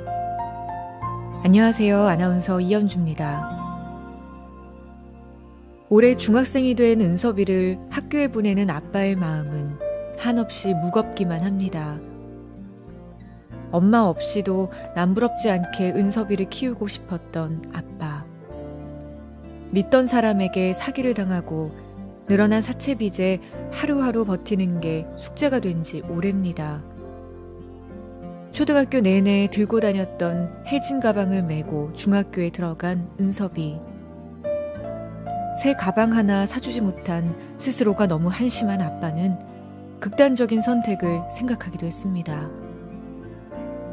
하지만 그런 아빠의 손을 잡아준 건 은섭이었습니다. 아빠에겐 내가 있다고, 사랑한다며 밝게 웃어 보이는 은섭이 덕분에 오늘도 아빠는 용기 내어 한 걸음씩 앞으로 나아갑니다. 코로나19 여파로 사례자와 취재팀의 안전을 위해 사연으로 대신 전달합니다. 여러분의 따뜻한 손길이 희망의 빛이 됩니다. ARS 060-700-1580 060-700-1580 한 통화 3,000원으로 희망을 선물해 주세요. KBS 라디오 연중기획 희망충전 대한민국은 초록우산 어린이재단, 인탑스 주식회사, 그리고 청취자 여러분과 함께합니다. ARS 060-700-1580 한 통화 3,000원입니다.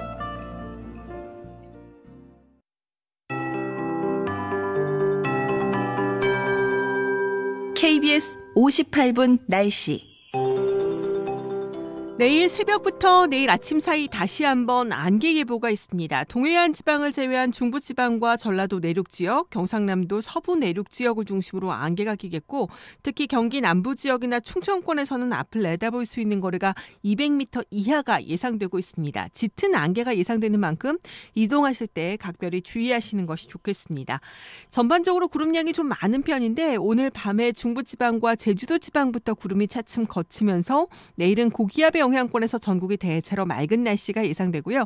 동풍의 영향을 받는 동해안 지방은 내일 새벽부터 오전 사이 가끔 구름이 많이 끼고 경상북도 동해안 지역은 오전 중에 빗방울이 조금 떨어지는 곳이 있겠습니다. 제주도 지방은 오후쯤 가끔 구름이 많이 낀다는 점 염두에 두시기 바랍니다. 한편 오늘 밤 강원도 북부 동해안 지역은 바람이 약간 강하게 불 것으로 예상됩니다. 내일 일교차가 상당히 벌어지겠습니다. 아침 최저 기온은 서울과 세종 0도, 대전 영상 1도, 광주 3도 등 전국은 영하 4도에서 영상 5도의 분포가 예상되고요. 낮에 대부분 지역은 15도 이상으로 기온이 오르겠습니다. 서울과 춘천, 청주 등은 17도, 반면 강릉은 13도 정도로 동해안 지방은 좀 선선한 날씨가 이어질 것으로 예상됩니다. 지금 서울 기온은 14.1도입니다. 윤지수입니다.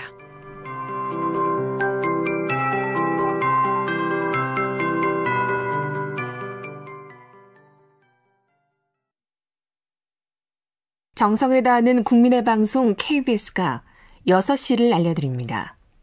AM 711kHz, FM 97.3MHz, KBS 1라디오입니다. HLKA.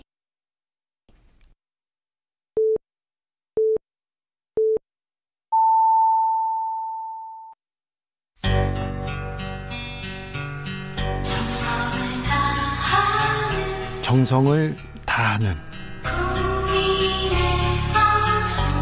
국민의 방송 KBS 주진우 라이브. 그냥 그렇다고요.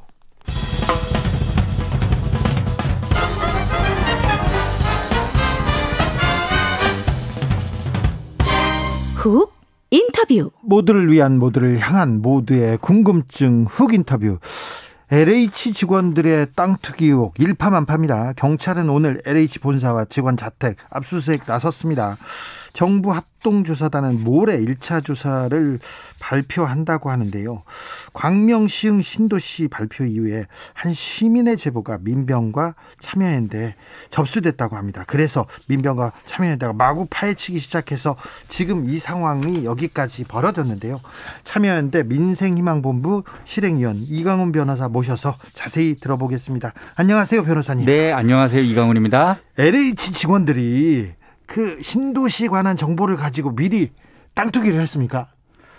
그건 이제 조사해야 되는 부분인데 네. 땅 투기를 했다 하는 의혹은 지금 분명한 것 같습니다. 예.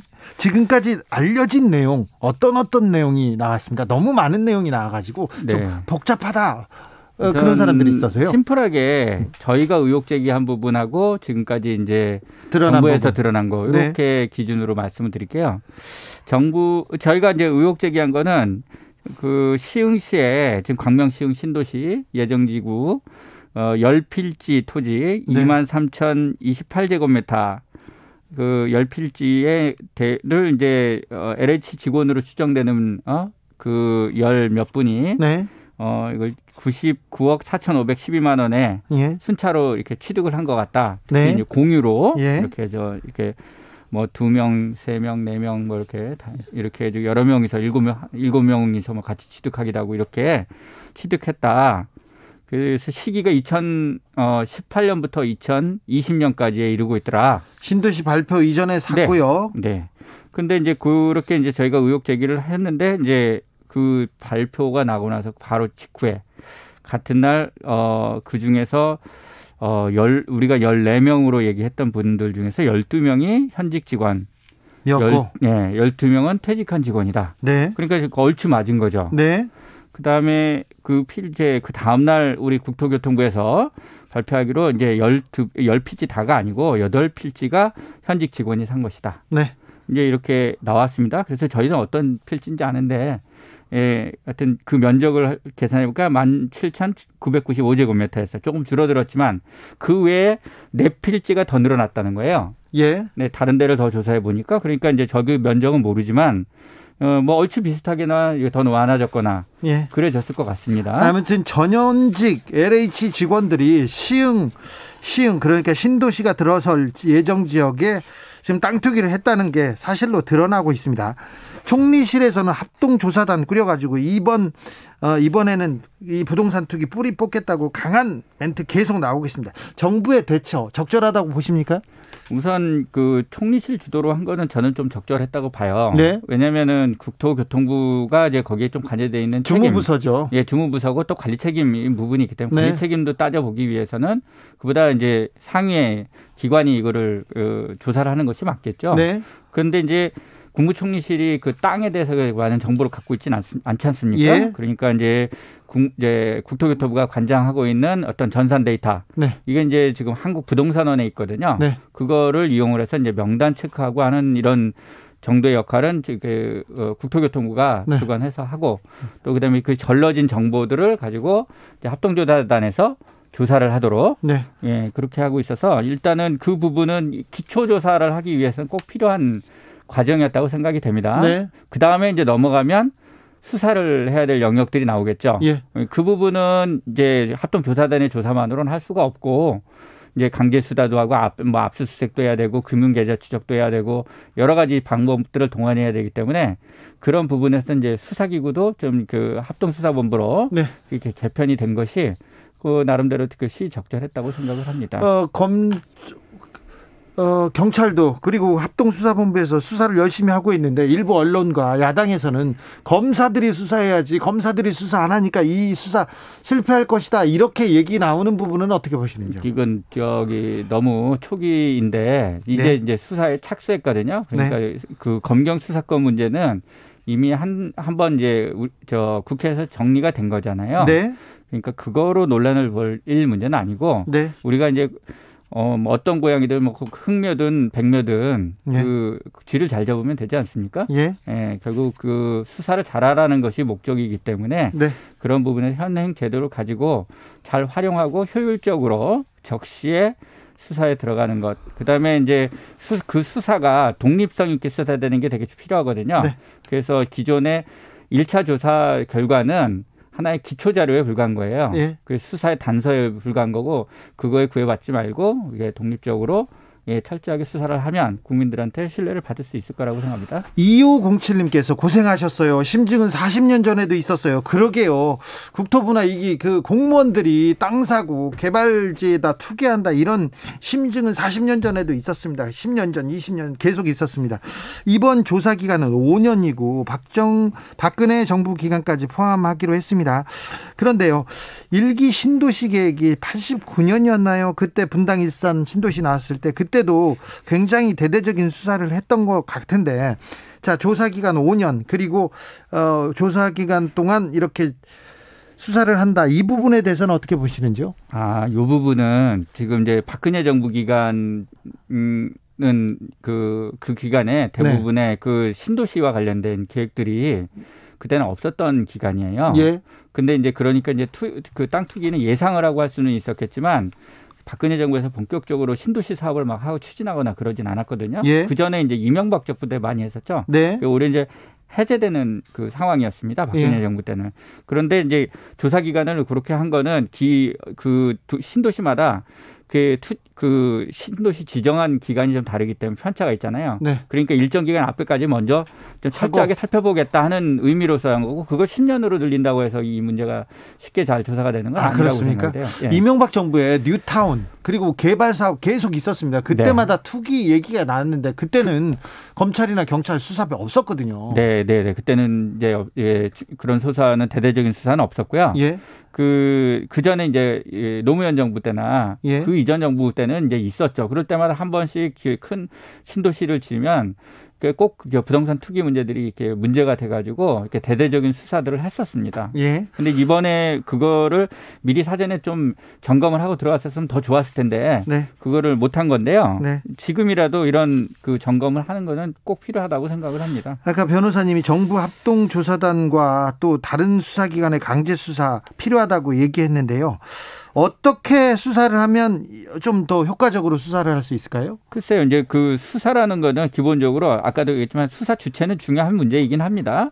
네. 주체 중요하지만 수사를 같이 이렇게 효율적으로 해야 되거든요. 지금 현재 이게 이제 규모가 일단 큽니다. 네. 그러니까 그 인원이 많이 필요하죠. 예. 그러니까 이거 효율적인 방법으로 해야 될 거고요. 예. 두 번째는 그 지금 여러 기관이 관여가 돼 있기 때문에 여러 기관의 역할이라든지 이런 것들을 잘 이제 따져봐야 됩니다. 그다음에 이렇게 전수조사를 하다 보면 이제 이렇게 맥락을 좀 놓치는 경우가 많아요. 예. 그래서 이제 이 정보가 어디서부터 생성이 됐는지 그걸 보고 찾아 들어가면서 쫓아 들어가야 되는 그런 수사들을 좀 할 필요가 있습니다. 네.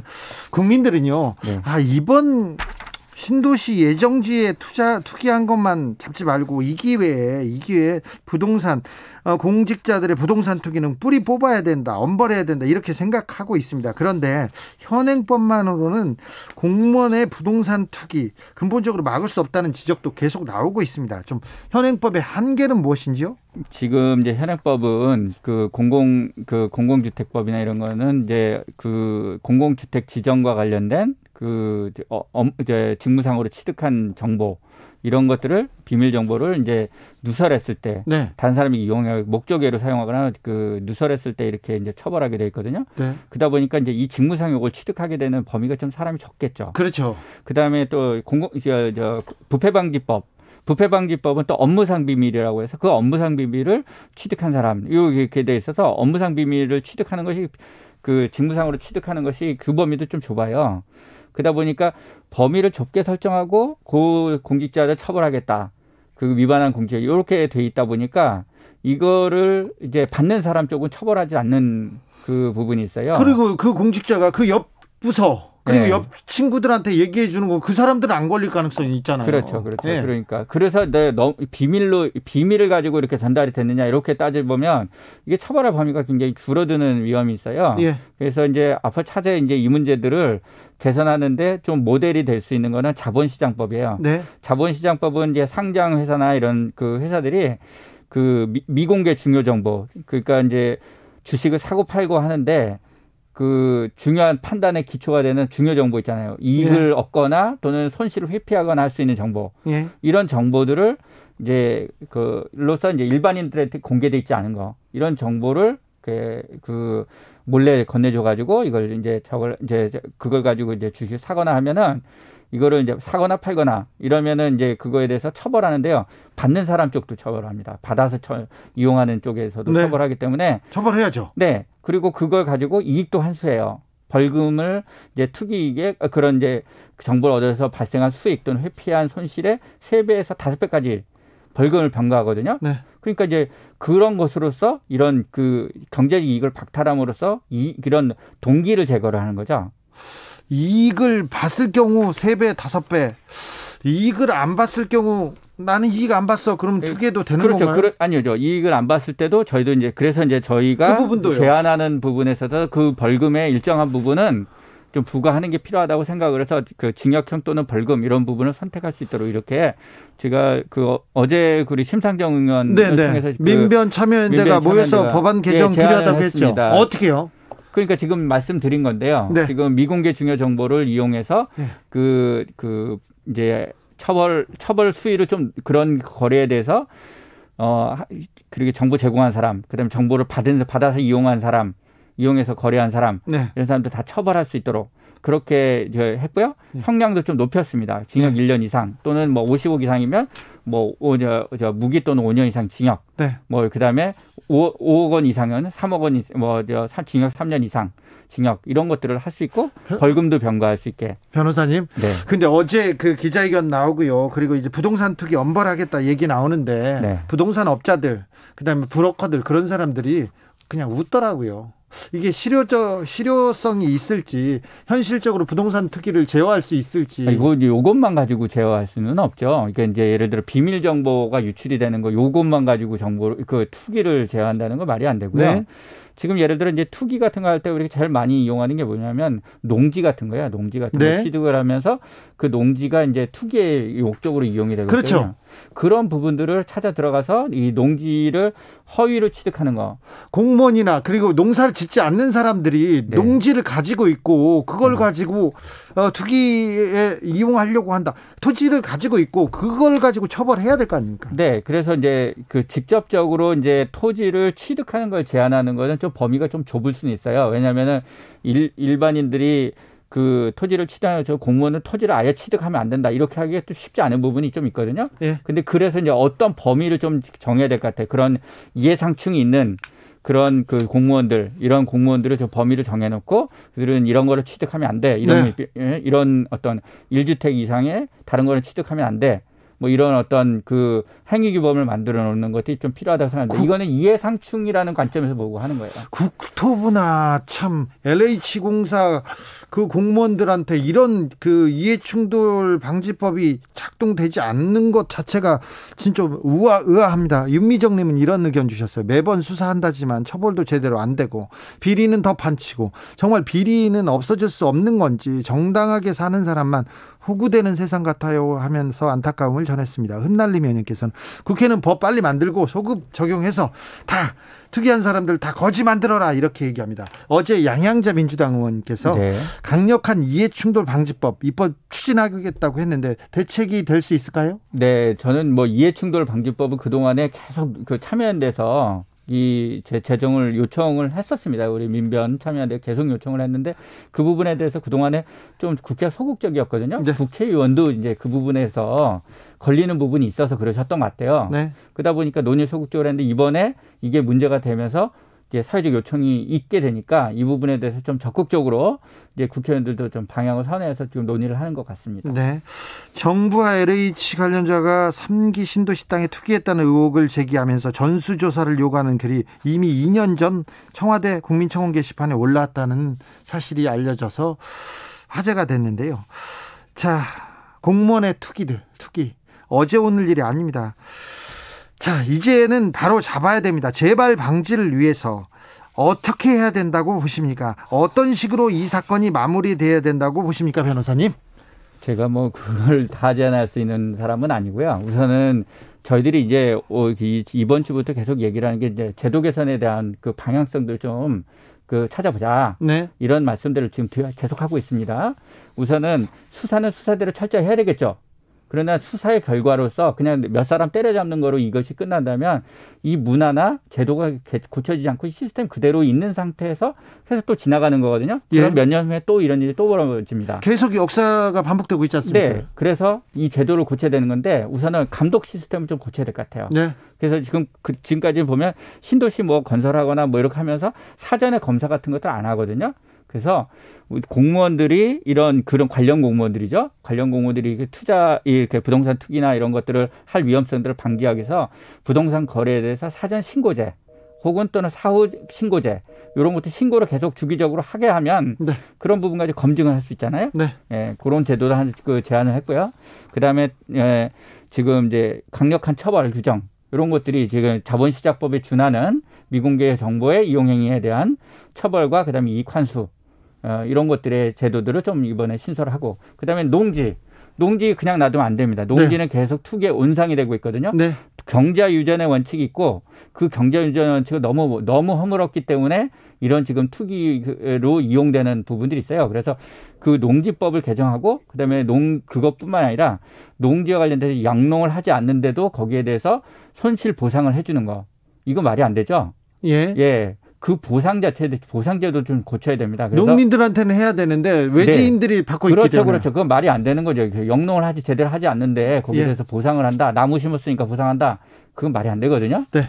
그 부분도 좀 바로 잡아야 될 것 같습니다. 네, 맞습니다. 그리고 이번에 잘못했던 게 뭐 하나 더 있냐면 그 1000제곱미터 이상 토지에 대해서 그거를 협의 취득을 하게 되면 협의 양도를 하게 되면 그 수용하는 쪽에다가요 협의 양도하게 되면 입주권을 주는 어떤 그런 혜택을 부여했어요. 네. 신도시 아파트. 네네네. 그러니까 네. 기존 뭐 농민들이나 이런 사람들 반발을 좀 무마하기 위해서 그런 어떤 제도들을 했는데 이게 지금 투기꾼들한테 이용된다는 거죠. 네. 그래서 자꾸 토지를 나눠요. 1000제곱미터 이상으로. 그래서 쪼개기 한다는 거죠. 그래서 분양권 그거 받아보려고. 네. 그러니까 이거는 허용할 수가 없는 거죠. 이런 제도도 이번에 이참에 문제가 드러났으니까 좀 고쳐야 되겠습니다. 예. 2584님이 국회의원들의 농지 소유가 많다고 하는데 논의는 할까요? 잘 안 할 것 같은데요. 지켜봐야 되겠습니다. 2020님이 바늘도둑, 소도둑됩니다. 엄벌해 주세요. 엄벌해야 됩니다. 자, 오늘 말씀 감사했습니다. 지금까지 참여했는데 이강훈 변호사였습니다. 감사합니다. 네, 감사합니다.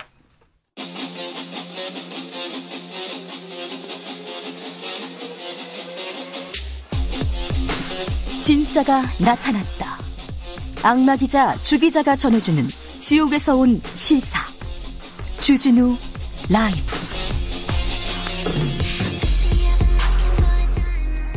자, 이번에는 부산으로 가보겠습니다. LCT 특혜 분양 리스트가 존재하는 것으로 드러났습니다. 리스트에는 국회의원, 전직 장관, 검사장, 전직 법원장 이런 고위층 인사들이 100명이 넘습니다. 시민단체는 이영복 회장이 LCT 분양권을 로비수단으로 썼다면서 의혹을 제기한 바 있습니다. 그때도 수사가 안 됐는데요. 이번에는 어떻게 될까요? 알아보겠습니다. 양미숙 부산 참여연대 사무처장 연결했습니다. 안녕하세요. 네, 안녕하세요. 자, LCT 분양에 특혜 분양 얘기가 있었습니다. LCT에는 특혜 얘기가 많았었는데요. 네네. 이번에 지금 그 논란이 된 거는 어떤 내용입니까? 예, 이번에 그 논란된 부분은 저희가 2017년에 이제 특별 분양본 43채를 빼돌려서 사전 특혜 분양을 한 부분을 주택법 위반으로 고발한 적이 있었습니다. 네. 근데 그거와 유사하게 특별 분양뿐만 아니라 예. 나머지 좀 더 많은 저희는 43채를 주장했었고요. 한 130여 채가 특혜 분양으로 되었고 그 특혜 분양 받은 사람들의 명단으로 추정되는 예. 명단이 다른 언론사에 제보가 되었고 그 이제 제보된 그 기자분이 저한테 인터뷰를 요청해서 LCT와 관련해서 네. 그래서 저도 이제 그 문건을 눈으로 보게 되었습니다. 자, 부산 참여연대에서 몇 년 전부터 2017년에도 LCT 관련돼서 문제 제기를 했고요. 그 전에도 했습니다. 네네. 자, 그런데 수사가 잘 안 됐습니까? 가장 문제가 되는 부분은 무엇이었습니까? 지금 공개되거나 부산 참여연대가 지속해서 문제 제기해온 부분이 LCT 비리가 이영복 회장과 그 측근들만으로 이루어진 것이 아니고 네? 부산 지역 관료, 언론, 법원, 검찰, 정치인과 유착관계가 형성되고 그 유착관계를 통해서 특혜와 불법이 저질러졌다는 문제점을 지적했었고요. 네? 그리고 이런 방식이 여전히 부산에서 통용되고 있다는 점. 왜냐하면 수사가 제대로 안 됐기 때문에. 그리고 이를 수사해야 할 검찰과 또 이를 판단해야 될 법원이 제대로 판결하지 않았다는 이런 세 가지 문제점이 있습니다. 아니, 부산 참여연대에서 2017년에 네. 이 관련해서 43명을 검찰에 고발했는데 네네. 2명만 주택법 위반으로 기소되고 끝났어요. 예. 이게 예. 왜 그런 거죠? 예, 주택법 위반으로 이영복이 형을 살고 있죠. 그래서 저희가 이영복 씨가 죄가 있다면 이영복이 주택을 준 사람도 문제가 있을 수 있으니 검찰에 고발을 했습니다. 근데 검찰은 2명을 제외하고 모두 피해자는 증거 불충분으로 혐의 없음을 처리했는데 그 처리하는 시간이 2020년 10월 말이었어요. 그러니까 공소시효가 3일 남은 상황에서 그냥 무혐의 처리했고 예. 네. 그리고 기소한 2명은 또 LCT 관계자입니다. 예. 그리고 성명불상자 43명 중 2명을 이제 이 사람들의 말을 인용했는데 그 두 사람도 LCT 관계자로 보이는 겁니다. 그리고 피해자의 주장을 그대로 받아들였고 이런 문건도 벌써 만들어진 것으로 보이는데 이것도 파가지 못했는지 파악을 했지만 그냥 넘어갔는지 모르겠지만 어쨌든 수사를 제대로 한 것으로 볼 수가 없습니다. 그리고 저희가 고발한 게 2017년이거든요. 네. 근데 무혐의 처분한 거는 2020년이고 그동안 무엇을 했는지 무혐의 처리를 할 것이면 진작 처분을 해서 저희가 항고할 수 있도록 해야 되는데 그 권리마저 좀 박탈을 했고요. 근데 이제 지금 와서 또다시 이게 논란이 되고 상황이 되었습니다. 처장님, LCT 측에서는 그냥 네. 이게 특혜 리스트가 아니라 분양 가능성 네. 높은 사람들 리스트를 작성한 것이다 이렇게 얘기하고 있는데요. 이 주장에 대해서는 네. 어떻게 보십니까? 예, 그럴 수도 있습니다. 근데 그럴 수도 있는데 그렇다면 지금 경찰이 진정을 넣기 때문에 그것에 가서 해명하고 소명하면 될 것으로 보이고요. 근데 문제는 그 명단에 요청 사항들이 막 나와 있습니다. 이런 걸 요청한다. 예. 네. 그래서 그 요청 사항인 부분도 있고, 그러니까 만약에 그렇게 만든 고객 리스트라면 이 고객 리스트가 어떤 기준인지 저도 명단만 잠시 봤지만은 그 리스트의 명단의 어떤 기준이 전혀 안 보이는 그런 상황이었거든요. 네. 그리고 이제 그 문건에 요구사항들이 좀 구체적으로 나왔습니다. 아파트, 그 다음에 몇 층이야, 아니면 몇 평대, 이런 부분 있지 않습니까? 네. 근데 그게 고객 리스트라면 그런 것들이 있는 게 좀 이상한 거죠. 근데 그것도 혹시 만들어진 거나 조작된 것이라고 한다면, 그건 얼마든지 LCT 측에서 해명하고 그 부분 의혹을 해소하면 될 부분이라고 생각을 합니다. 네. 그래서 먼저 이 문건에 대해서 경찰이 진위 여부와 어떻게 작성됐는지 어떤 용도로 작성됐는지를 밝히는 것도 중요한 부분입니다. LCT는 세워질 때부터 특혜가 붙어 다녔어요. 따라다녔어요. 네, 맞습니다. 이영복 회장은 지금 구속돼 있는 상태고요. 네네. 아무튼 LCT는 지금 분양이 완료돼가지고 다 들어가서 네네. 사는 상태고요. 네. 자, LCT 관련해서 현재 남아있는 의혹은 무엇이며 어떤 네. 문제는 꼭 파헤쳐야 됩니까? 예, 많은 의혹 중에서 여전히 많습니다만은 부산은행 동일인 대출 한도 초과한 이제 특혜 대출 부분, 그다음에 주택도시보증공사가 특혜 보증한 부분, 그리고 전 검사의 변호사법 위반과 범인 은닉, 그리고 각종 행정 절차 등을 비롯한 특혜에 개입한 공무원 전문가들에 대한 공개나 처벌이 없었습니다. 이런 것들이 다 한꺼번에 이제 유착이 되어 있어서 이런 거대한 부산 지역에서 가장 큰 비리, 가장 큰 이제 괴물이 탄생한 거죠. 이런 부분을 처벌을 해야 되고 보시는 것처럼 다 이제 유관기관들과 이제 부산 지역의 유관기관들과 연결되어 있고 또 이제 이 변호사는 또 검찰 출신이기 때문에 또 이제 검찰이 수사를 제대로 안 했을 수 있다라는 의혹을 저희가 여전히 가지고 있습니다. 네, LCT 특혜 이런 괴물이 왜 태어났을까요? 왜 그런데 다 밝혀지지 않고 계속 반복되고 있는 걸까요? 그 이유는 뭐라고 보세요? 네, 저희가 이제 이 LCT 대응을 하면서 관료, 연구자, 언론, 정계, 검찰, 법원 등 이렇게 토건 성장 유착 그룹이라고 좀 표현을 했었거든요. 네. 이런 유착 관계가 뭐 있을 수도 있습니다만 이 유착 관계가 불법을 저지른다면 그 불법에 대해서 처벌을 해야 되는데 네. 이 처벌이 정확하게 하고 또 엄격하게 이루어지지 않았습니다. 그리고 이런 대규모의 사업이 이루어지거나 아니면 그 행정과정 도시계획위원회나 환경평가위원회나 이런 것들이 투명하게 공개되지 않았던 점들이 이런 일을 계속 반복해서 생산하고 있다고 생각을 합니다. 네. 1928님께서 도대체 땅에 무슨 짓을 하고 있는 걸까요? 특혜나 내부 정보로 돈 많이 벌면 엄청 행복한가요? 양심 따위 다 팔아버려도 사는데 시장 없다는 태도 누가 조장하는 건가요? 참 아이들 보기 부끄럽습니다. 얘기했습니다. 부끄럽네요. 참 이번 기회에 부동산 투기라는 것을 좀 몰아내야 되는데 사라지게 만들어야 되는데 참 감사했습니다. 오늘 말씀 양미숙 부산참여연대 사무처장이었습니다. 네, 수고하세요. 네, 감사합니다. 정치 피로, 사건 사고로 인한 피로, 고달픈 일상에서 오는 피로. 오늘 시사하셨습니까? 경험해보세요. 들은 날과 안 들은 날의 차이. 여러분의 피로를 날려줄 저녁 한 끼 시사 추진우 라이브.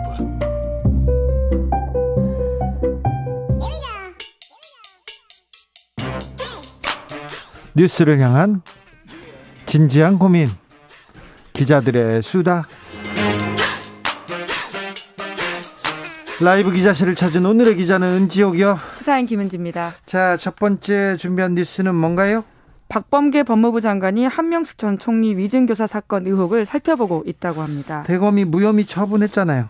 네, 그렇죠. 증거가 부족하다라는 이유였는데요. 네. 이 사건은 여러 차례 말씀드린 바가 있는데 요약하자면 한 재소자가 한명숙 전 총리에게 불리한 진술을 거짓으로 했다 이렇게 밝힌 사건이었고요. 검사의 강요에 의해서 거짓으로 진술을 했다는 거 아닙니까? 네, 그렇죠. 그래서 이 지난해 불거진 이 사건의 파장이 컸습니다. 왜냐하면 지금까지 검찰 수사 방식을 적나라하게 폭로했기 때문인데요. 해당 재소자가 법무부에 진정을 했고 또 게다가 앞서 또 다른 재소자가 최아무개 씨라고 있는데요. 이 사람이 비슷한 내용을 법무부에 진정했다. 이런 사실도 알려졌습니다. 진정하면서 검사들이 시켰어요. 그래서 거짓말했어요. 그런 내용들이 거의 드러났어요. 네, 같은 내용이라고 볼 수 있는데요. 네. 하지만 지난해 윤석열 당시 검찰총장은 이 사건을 대검 감찰부가 아닌 서울중앙지검 인권감독관실로 배당했습니다. 중요 참고인들은 그래서 못 나가겠다 이렇게 이야기했는데요. 서울중앙지검 검사들 못 믿겠다라는 이유였습니다. 네, 검사들이 검사를 못 믿는다고 막 얘기를 해가지고 아니 그럼 국민들이 어떻게 믿어요? 이런 거 기억나시죠? 네, 이제 그렇기 때문에 당시에 추미애 전 장관, 당시 장관이 이 사건을 대검 감찰부가 아니 감찰부가 직접 조사라 이렇게 지시를 했습니다. 네. 또한 이문정 검사를 대검 감찰정책연구관으로 원포인트 인사하면서 다시 한번 사건이 좀 불붙는가 했는데요. 임 검사한테 이거 원포인트로 이거 해라 이렇게 시킨 거라고 봐야죠. 네, 이제 그런데 또 윤석열 총장이 당시에 이문정 검사에게 수사권을 주지 않았습니다. 그래서 무혐의로 처분을 내렸는데 박범계 장관이 다시 지금 살펴본다는 거죠? 네, 이제 수사지휘권을 발동할 수도 있지 않냐라는 이야기들이 법조계에서 나오고 있는데요. 뭐 아직 결정된 바는 아니지만 그럴 수도 있다라는 가능성이 있습니다. 네. 왜냐하면 시효가 얼마 남지 않았기 때문인데요. 공소시효 얼마 남지 않았잖아요. 네, 이미 한 명은 지났습니다. 관련 증인 2명 중에 한 명은 공소시효가 지난 6일에 만료가 됐고요. 나머지 한 명의 공소시효는 오는 22일까지입니다. 그러니까 이 사건의 핵심은 한명숙 전 총리 재심이냐 아니냐 이렇게 볼 게 아니라요. 제가 봤을 때는 검찰이 지금까지 관행이라는 이름으로 저질러왔던 불법 수사 행태가 어떤 거였는지를 보는 게 핵심이라고 보이는데요. 특수수사하면 우리가 뭐 대단한 기법이 있거나 혹은 어마어마한 일이 있을 거라는 생각을 하기 쉽잖아요. 예. 하지만 이제 이 사건으로서 드러난 것들이 약점 잡힌 재소자들에게 증언을 강요하거나 연습시키는 그런 민낯이었다라는 거죠. 네. 그렇기 때문에 이러한 의혹대로 검찰 주장이 사실이 아니라면 좀 왜 사실이 아닌지, 왜 무혐의 줬는지를 그냥 증거 부족이라는 말만이 아니라 구체적으로 밝힐 필요가 있다고 봅니다. 검찰 신뢰 회복을 위해서라도요. 그렇죠.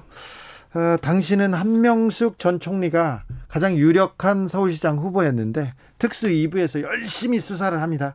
근데 무죄가 나올 때쯤 되자 이건 안 되겠네. 그래서 특수 1부에서 다른 건으로 막 수사를 합니다.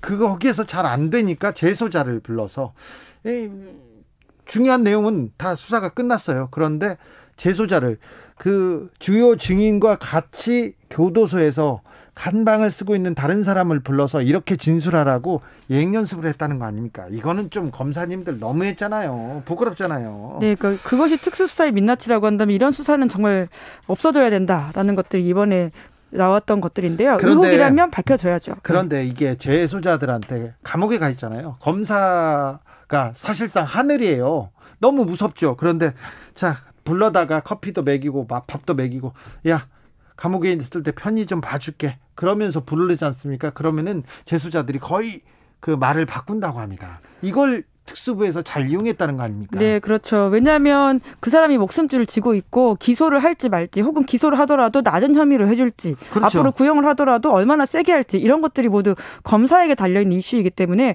재소자는 아주 취약한 위치에 있을 수밖에 없습니다. 이 사건에서도 불러다 초밥 먹였다는 거 아니에요? 네, 그렇죠. 예, 그런 사건에 대한 어떤 민낯이 뒤늦게 드러나서 좀 사실 좀 우습다 이런 생각이 들 정도인데요. 네. 예, 초밥 먹였다라는 이야기는 실제 그런 영수증 그리고 출입 기록으로 확인된 바가 있습니다. 네. 하지만 검사들은 자기들이 먹은 게 아니라 그 재소자만 먹었다 이렇게 이야기를 하고 있습니다. 잘했네요. 알았어요. 사실 저는 이렇게 참고인 불러가지고는 조사하면서 초밥 먹는다는 이야기 자체를 처음 들어봐서 이럴 수도 있나라는 생각이 들긴 했는데요. 네, 이런 일이 많았어요. 사실 그동안은 많았는데 이번 기회에 좀 이런 관행 재소자들 불러다가 출정 조사 시킨다고 불러다가 편의 제공하고 잘 봐줄게 하면서 불어라 그렇게 이야기를 만들고 그런 수사 관행은 사라져야 합니다. 네, 게다가 한만호 씨 같은 경우에는 70번 넘게 불렀다라고 하는데요. 하지만 남아있는 기록은 진술서 1번, 진술조서 5개 이렇게밖에 없다고 합니다. 그러니까 나머지는 도통 무슨 이야기를 했는지는 공식 기록으로 아예 남아있지 않기 때문에 그 사이에 은폐를 했는지 회유를 했는지 무슨 이야기를 했는지 전혀 알 수가 없는 거죠. 제가 취재할 때요. 한 힘이 센 과거에 이제 청와대에도 있고 뭐 서울시에도 있고 그랬던 사람이 있는데 그분한테 전화를 받았어요.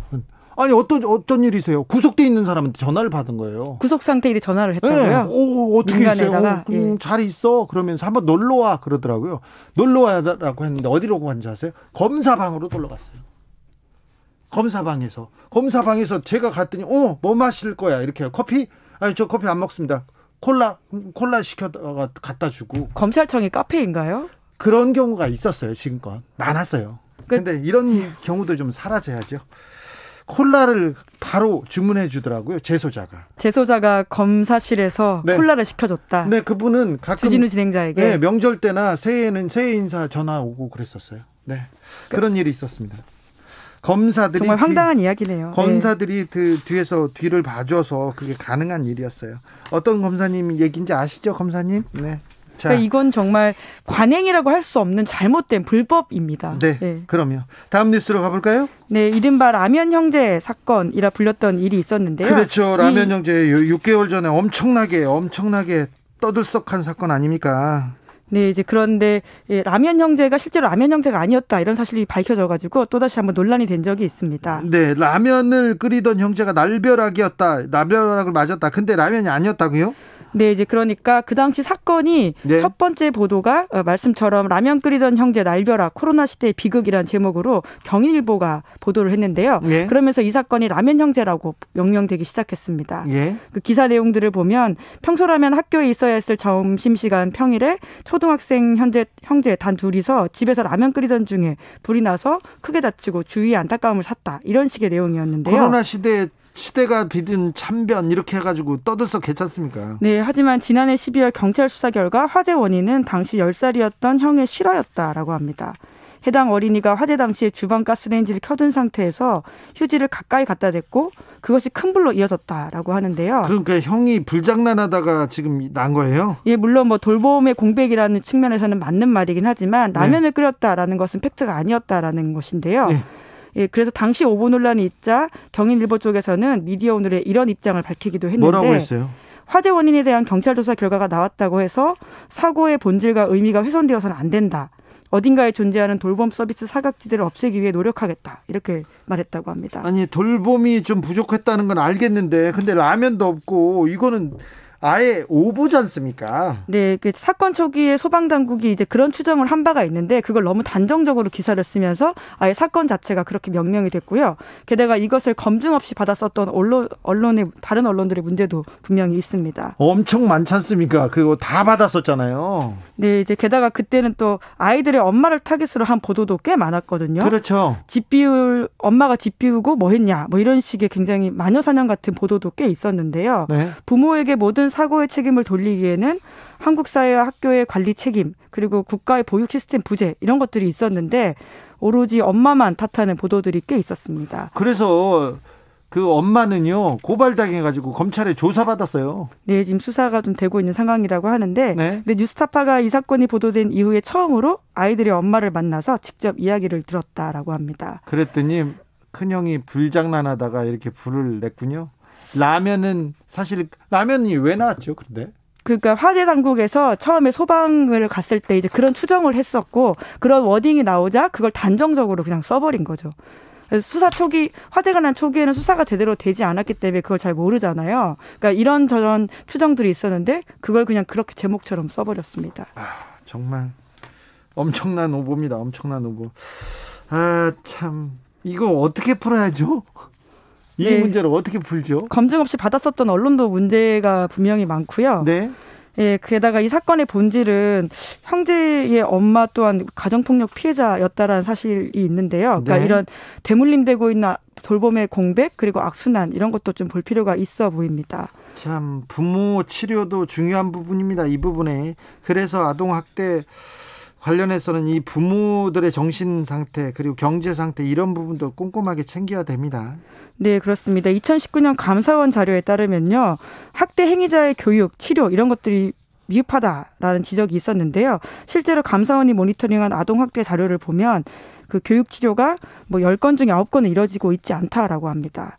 그러니까 아동학대 가해자가 사실은 과거의 피해자였고 이런 악순환이 계속 돌면서 안타까운 상황이 생긴다라고 볼 수 있는데요. 네. 엄벌과 격리만 강조할 게 아니라 아동과 가정을 어떻게 지원할지 대책도 함께 고민해야 된다. 이런 생각이 드는 보도가 있었습니다. 우리 사회가 함께 고민해야 할 때입니다. 지금 아동학대 뉴스가 계속 쏟아져 나옵니다. 고통스럽지만 우리가 새겨 듣고 좀 그 나은 세상을 아이들한테 물려줄 수 있도록 고민해야 될 것 같습니다. 자, 마지막으로 만나볼 뉴스는 어떤 내용이죠? 네, 어제 서울시청 앞에서 살아있자, 누구든 살아있자라는 기자회견이 열렸습니다. 살아있자, 누구든 살아있자. 좀 제목만으로도 지금 벌써 마음이 아프네요. 네, 최근 세상을 떠난 변희수 전 하사, 김기용 제주키어문화축제 공동조직위원장, 이윤용 극작가를 추모하는 자리였는데요.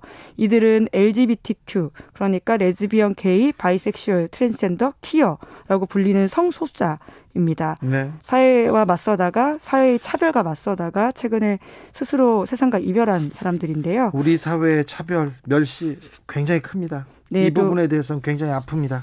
기자회견을 주최한 이들도 눈길을 끄는데 네. 이러한 성소수자 부모 모임이었다고 합니다. 예. 이들은 이러한 세 사람의 죽음을 추모하면서 차별과 혐오 없는 자유롭고 평등한 세상에서 좀 편히 쉬라 이렇게 이야기를 했다고 하는데요. 부모님들이 예 그리고 종교인도 함께 그 자리에 있었는데 네. 자케오 대한성공회 신부는 또 정치인들을 비판하기도 했습니다. 예. 최근에 대다수 서울시장 후보자가 성소수자 혐오 표현을 하고 있다면서 표심을 얻기 위해서 일부 종교 집단의 말에 끌려가고 있는 것은 문제가 있다 이런 비판을 했습니다. 네. 일부 또 보수적인 종교계, 보수적인 개신교에서 이 차별을 앞장서고 있어서 더 마음이 아픈데요. 변희수 하사가 군을 상대로 소송을 하고 있었어요. 어떻게 됩니까, 이 소송은? 네, 이제 결과적으로 당사자가 사라졌기 때문에 원래는 다음 달에 첫 변론이 진행될 예정이었는데 소송은 없는 것으로 되고요. 뭐 그런 면에서도 역사적인 소송이라고 할 수 있는 것들의 결과를 보기는 좀 힘들 것으로 보입니다. 트랜스젠더도 군복무하게 해달라. 나는 전방에서 나라를 지키고 싶다. 이렇게 계속 외쳤는데요.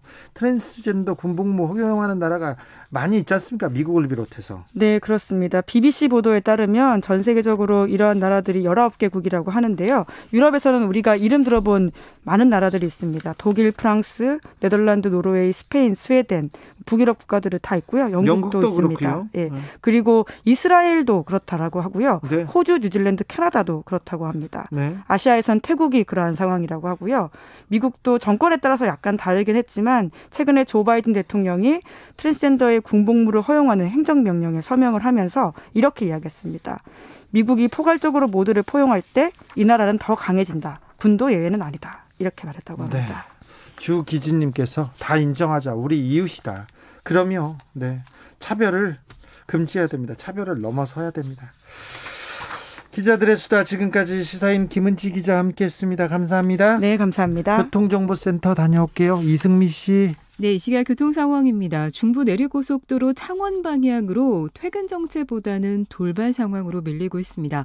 장현터널 안 2차로에서 고장난 대형 화물차를 처리하고 있습니다. 장현터널 앞두고 3km 구간이 정체고요. 영동고속도로 인천 방향으로도 월곶 분기점에서 서창 분기점 쪽으로 고장난 차 여파받고 있고요. 이전 광교터널에서 북수원까지도 인천 쪽으로 밀리고 있습니다. 경부고속도로 서울 방향 동탄 분기점 부근과 기흥 동탄에서 수원 쪽으로 밀리고 있습니다.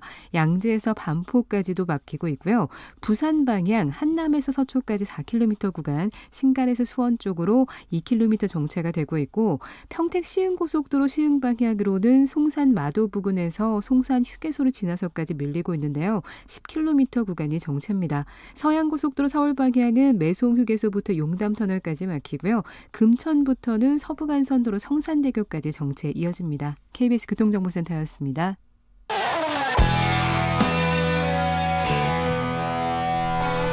스치기만 해도 똑똑해진다. 드라이브 스루 시사 주진우 라이브.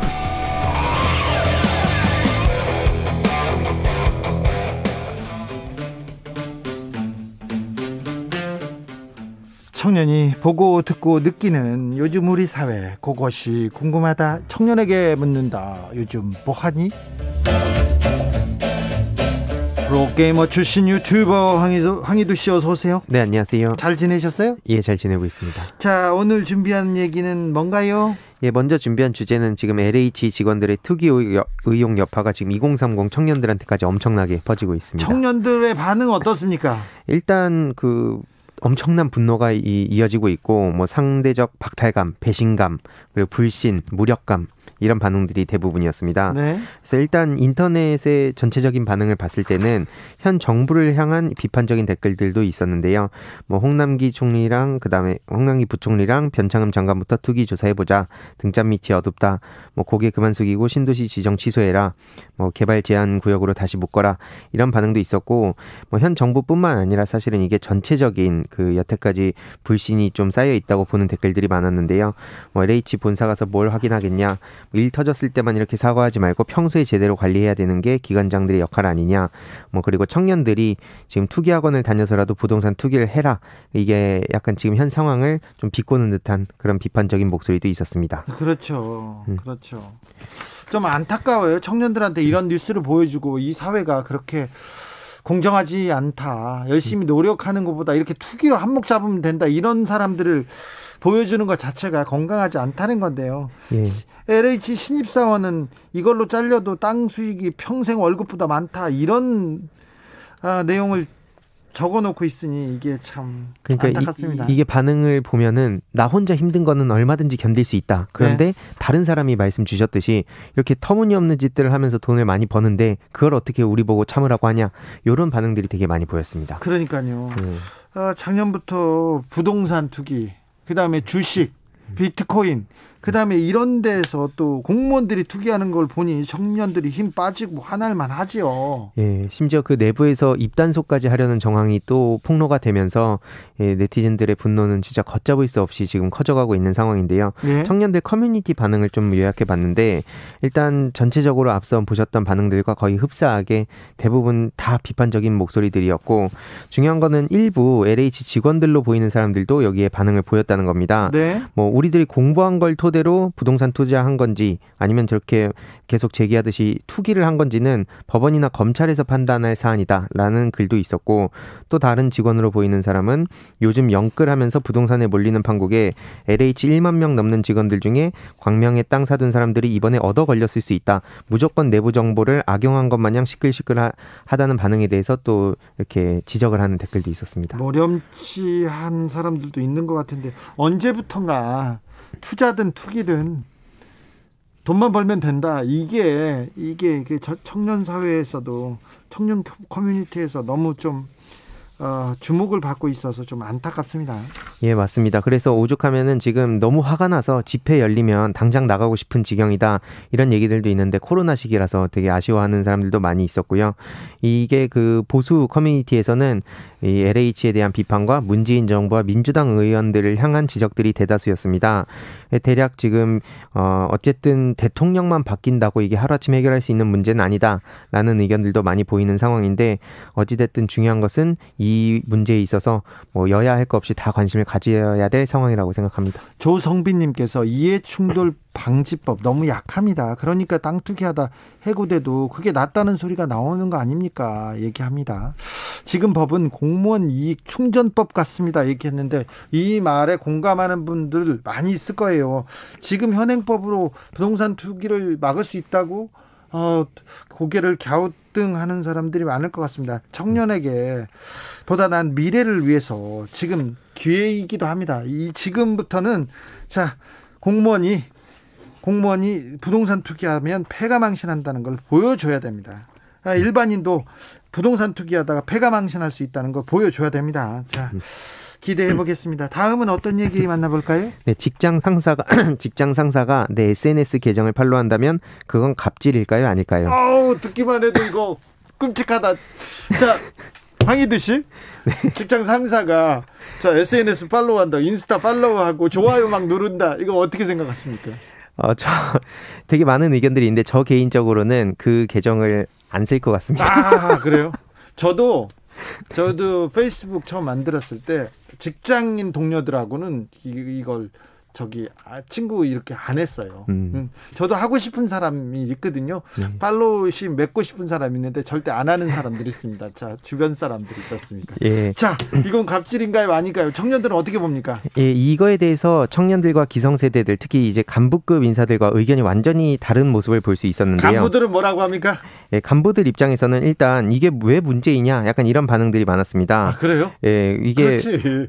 아저씨들 또 그 할아버지들 또 지적 받습니다. 청년들한테. 예. 근데 이게 MZ 세대 같은 경우에는 이 사생활 침해를 특히 직장 내 괴롭힘이라고 생각을 한다고 하는데 일과 시간 끝난 후에 뭐 개인적 SNS를 통해 연락을 받거나 아니면 SNS에 와서 막 좋아요를 뭐 누르고 혹은 누르는 걸 강요하는 경우도 있다고 하는데 중요한 건 이게 막 딱 무자르듯이 선을 그을 수가 없는 게 지금 현실인 것 같습니다. 그래서 실제로 이제 문제가 되는 지점들도 있는데 오죽하면 그래서 젊은 세대가 요즘 SNS에서 여러 프로필을 사용하는 멀티 프로필 기능을 사용하는 경우도 있다고 하더라고요. 아, 그래요? 예, 그래서 지금 이거에 대해서 좀 인터넷 반응을 봤을 때에는 사생활 침해라고 보는 사람들도 있었는데 사생활 침해가 아니라고 보는 의견도 굉장히 많았습니다. 자, 청년들의 반응은 어떻습니까? 일단 청년들의 반응은 대부분 그 본인의 이야기를, 그러니까 개인의 사례를 들면서 이거 어떻게 해야 되냐. 내 직장 상사가 내 SNS를 봐버렸다. 여기 이제 많은 사람들이 공감을 하고 안 한다고 한다든지 아니면 뭐 비공개로 돌린다든지 아니면 다른 계정을 만든다든지 이런 해법들을 서로 주고받는 경우가 좀 많이 보였습니다. 그래요? 네. 재밌네요. 커뮤니티에서도 이 관련돼서 토론이 막 진행되고 그렇습니까? 예, 주로 너무 스트레스를 받는다는 반응들이 보통 많이 있는데요. 개인적인 사례를 들면서 중요한 거는 이게 어찌됐든 개인의 그러니까 시대가 변해가면서 개인의 어떤 자유와 뭐 이런 부분까지도 맞물려서 이야기가 나오는 것 같습니다. 네, 그 부분 강조하는 그 젊은 세대 아닙니까? 그런데 2030 청년층 세대가 대출을 그렇게 많이 한다면서요? 대출 규모가 점점 늘어나고 있다고 합니다. 걱정이네요. 예, 지난 3일 통계청에 따르면 지난해 3분기 말 2030 청년층의 가계 대출 규모가 409조 3천억을 기록해서 전체 가계 대출의 25.8%, 4분의 1 수준이라고 알려졌습니다. 우와. 1년 사이에 무려 8.5%나 늘어났다고 하는데 주로 주택 구입과 주식 투자에 이게 사용이 됐다고 합니다. 주택, 부동산 그리고 주식. 예. 그리고 요즘엔 또 앞에 말씀 주셨듯이 비트코인. 아이고. 여기 이제 또 영끌, 뭐 비투 이런 얘기가 나올 정도로 이제 돈을 빚을 내 가지고 투자를 하는. 근데 투자를 넘어 투기까지 하게 되는 경우가 굉장히 많이 늘어나는 것 같습니다. 이게 기성세대들이 그냥 열심히 노력하고 열심히 일하면 그냥 다 그 어느 정도 노동의 가치를 인정해주고 이 사회에서 인정받는다 이렇게.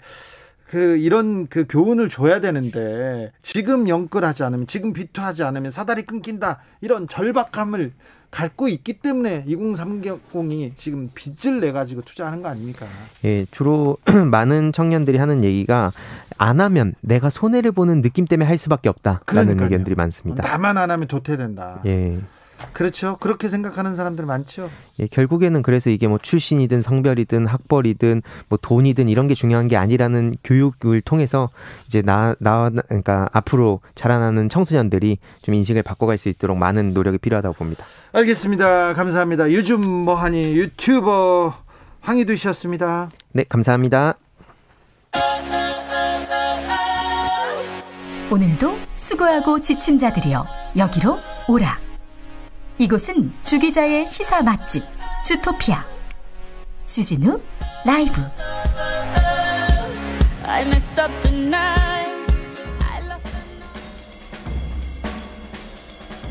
느낌 가는 대로 그냥 고른 뉴스 여의도 주필.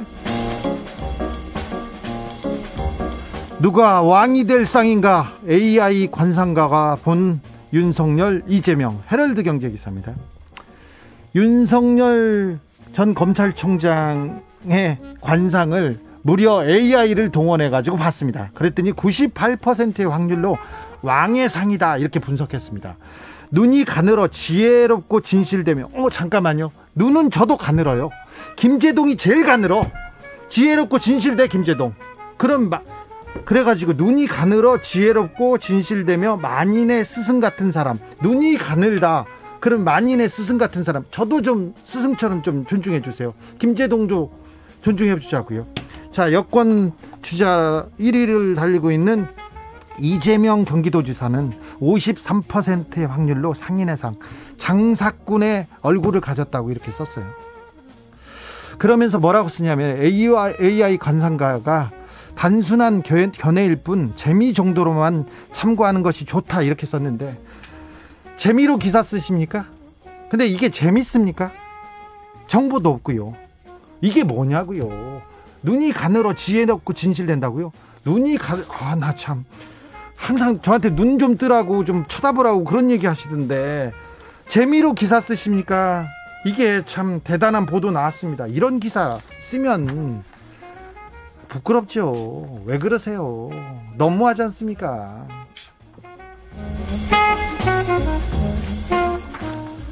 사고 나면 당신 부인 옆엔 다른 남자가, 공사장 폐업 논란. 중앙일보 기사인데요. 부산국제아트센터 건설 현장에 이런 문구가 붙어 있었어요. 사고 나면 당신 부인 옆엔 다른 남자가. 이렇게. 태영건설 컨소시엄이 해당 안내판을 세웠다고 하는데요. 얼마 전에 태영건설은 과천에서 사망사고를 일으키게 하는 그런 사고를 냈었죠. 그런데요, 잘 보세요. 이거 노동자한테 그냥 떠미는 것 같아요. 모든 책임을. 건설노조에서도 이 부분에 대해서 안타까워했습니다. 죽고 싶어서 일하는 사람은 없다. 간판 내용은 사고 책임을 노동자에게 떠넘기는 것이다. 사고가 나면 안전수칙을 지키지 않은 노동자 책임이라는 사용자 측의 인식이 그대로 깔려있다고 비판했습니다. 사고 나고 싶어서, 죽고 싶어서 일하는 사람이 진짜 어디 있습니까? 사고 나면 이게 노동자에 대한 너무 비하 아닌가요? 이거 참 언론사도 하는 건설회사, 이거 너무하는 것 같습니다.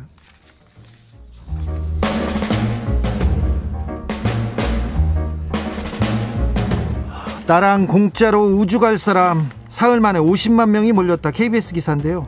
일본의 괴짜 부호가 있습니다. 마에자와 유사쿠, 이분이 온라인 쇼핑몰로 돈을 많이 벌었는데요. 얼마 전에 세뱃돈으로 100억 원을 그냥 트위터로 뿌렸던 사람이었어요. 좀 괴짜죠. 이 사람이 2023년에 달 궤도를 감상하는 우주 비행선 한 대를 통째로 계약했습니다. 스페이스X, 일론 머스크 회사에서 얘기를 했는데 탑승 비용이 무료라고, 자기하고 함께 여행을 떠나자고 8명을 모집하겠다고 했더니 불과 사흘 만에 전 세계에서 50만 명이 신청했습니다. 우주선을 타고 달 궤도를 진입해서 한 바퀴 이렇게 돌고요, 지구로 돌아오는 데는 약 6일이 소요된다는데 우주에 대한 꿈을 꾸는 사람이 많다고 합니다. 우주 여행이 정말 눈앞에 다가온 걸까요? 그러면 우리도 우주를 생각해야 될까요? 이 생각에 대해서 우리나라가 고민이 좀 떨어진 것 같아요. 미국에서, 일본에서는 고민을 시작하고 있는데 우리도 고민해야 할 때인 것 같습니다.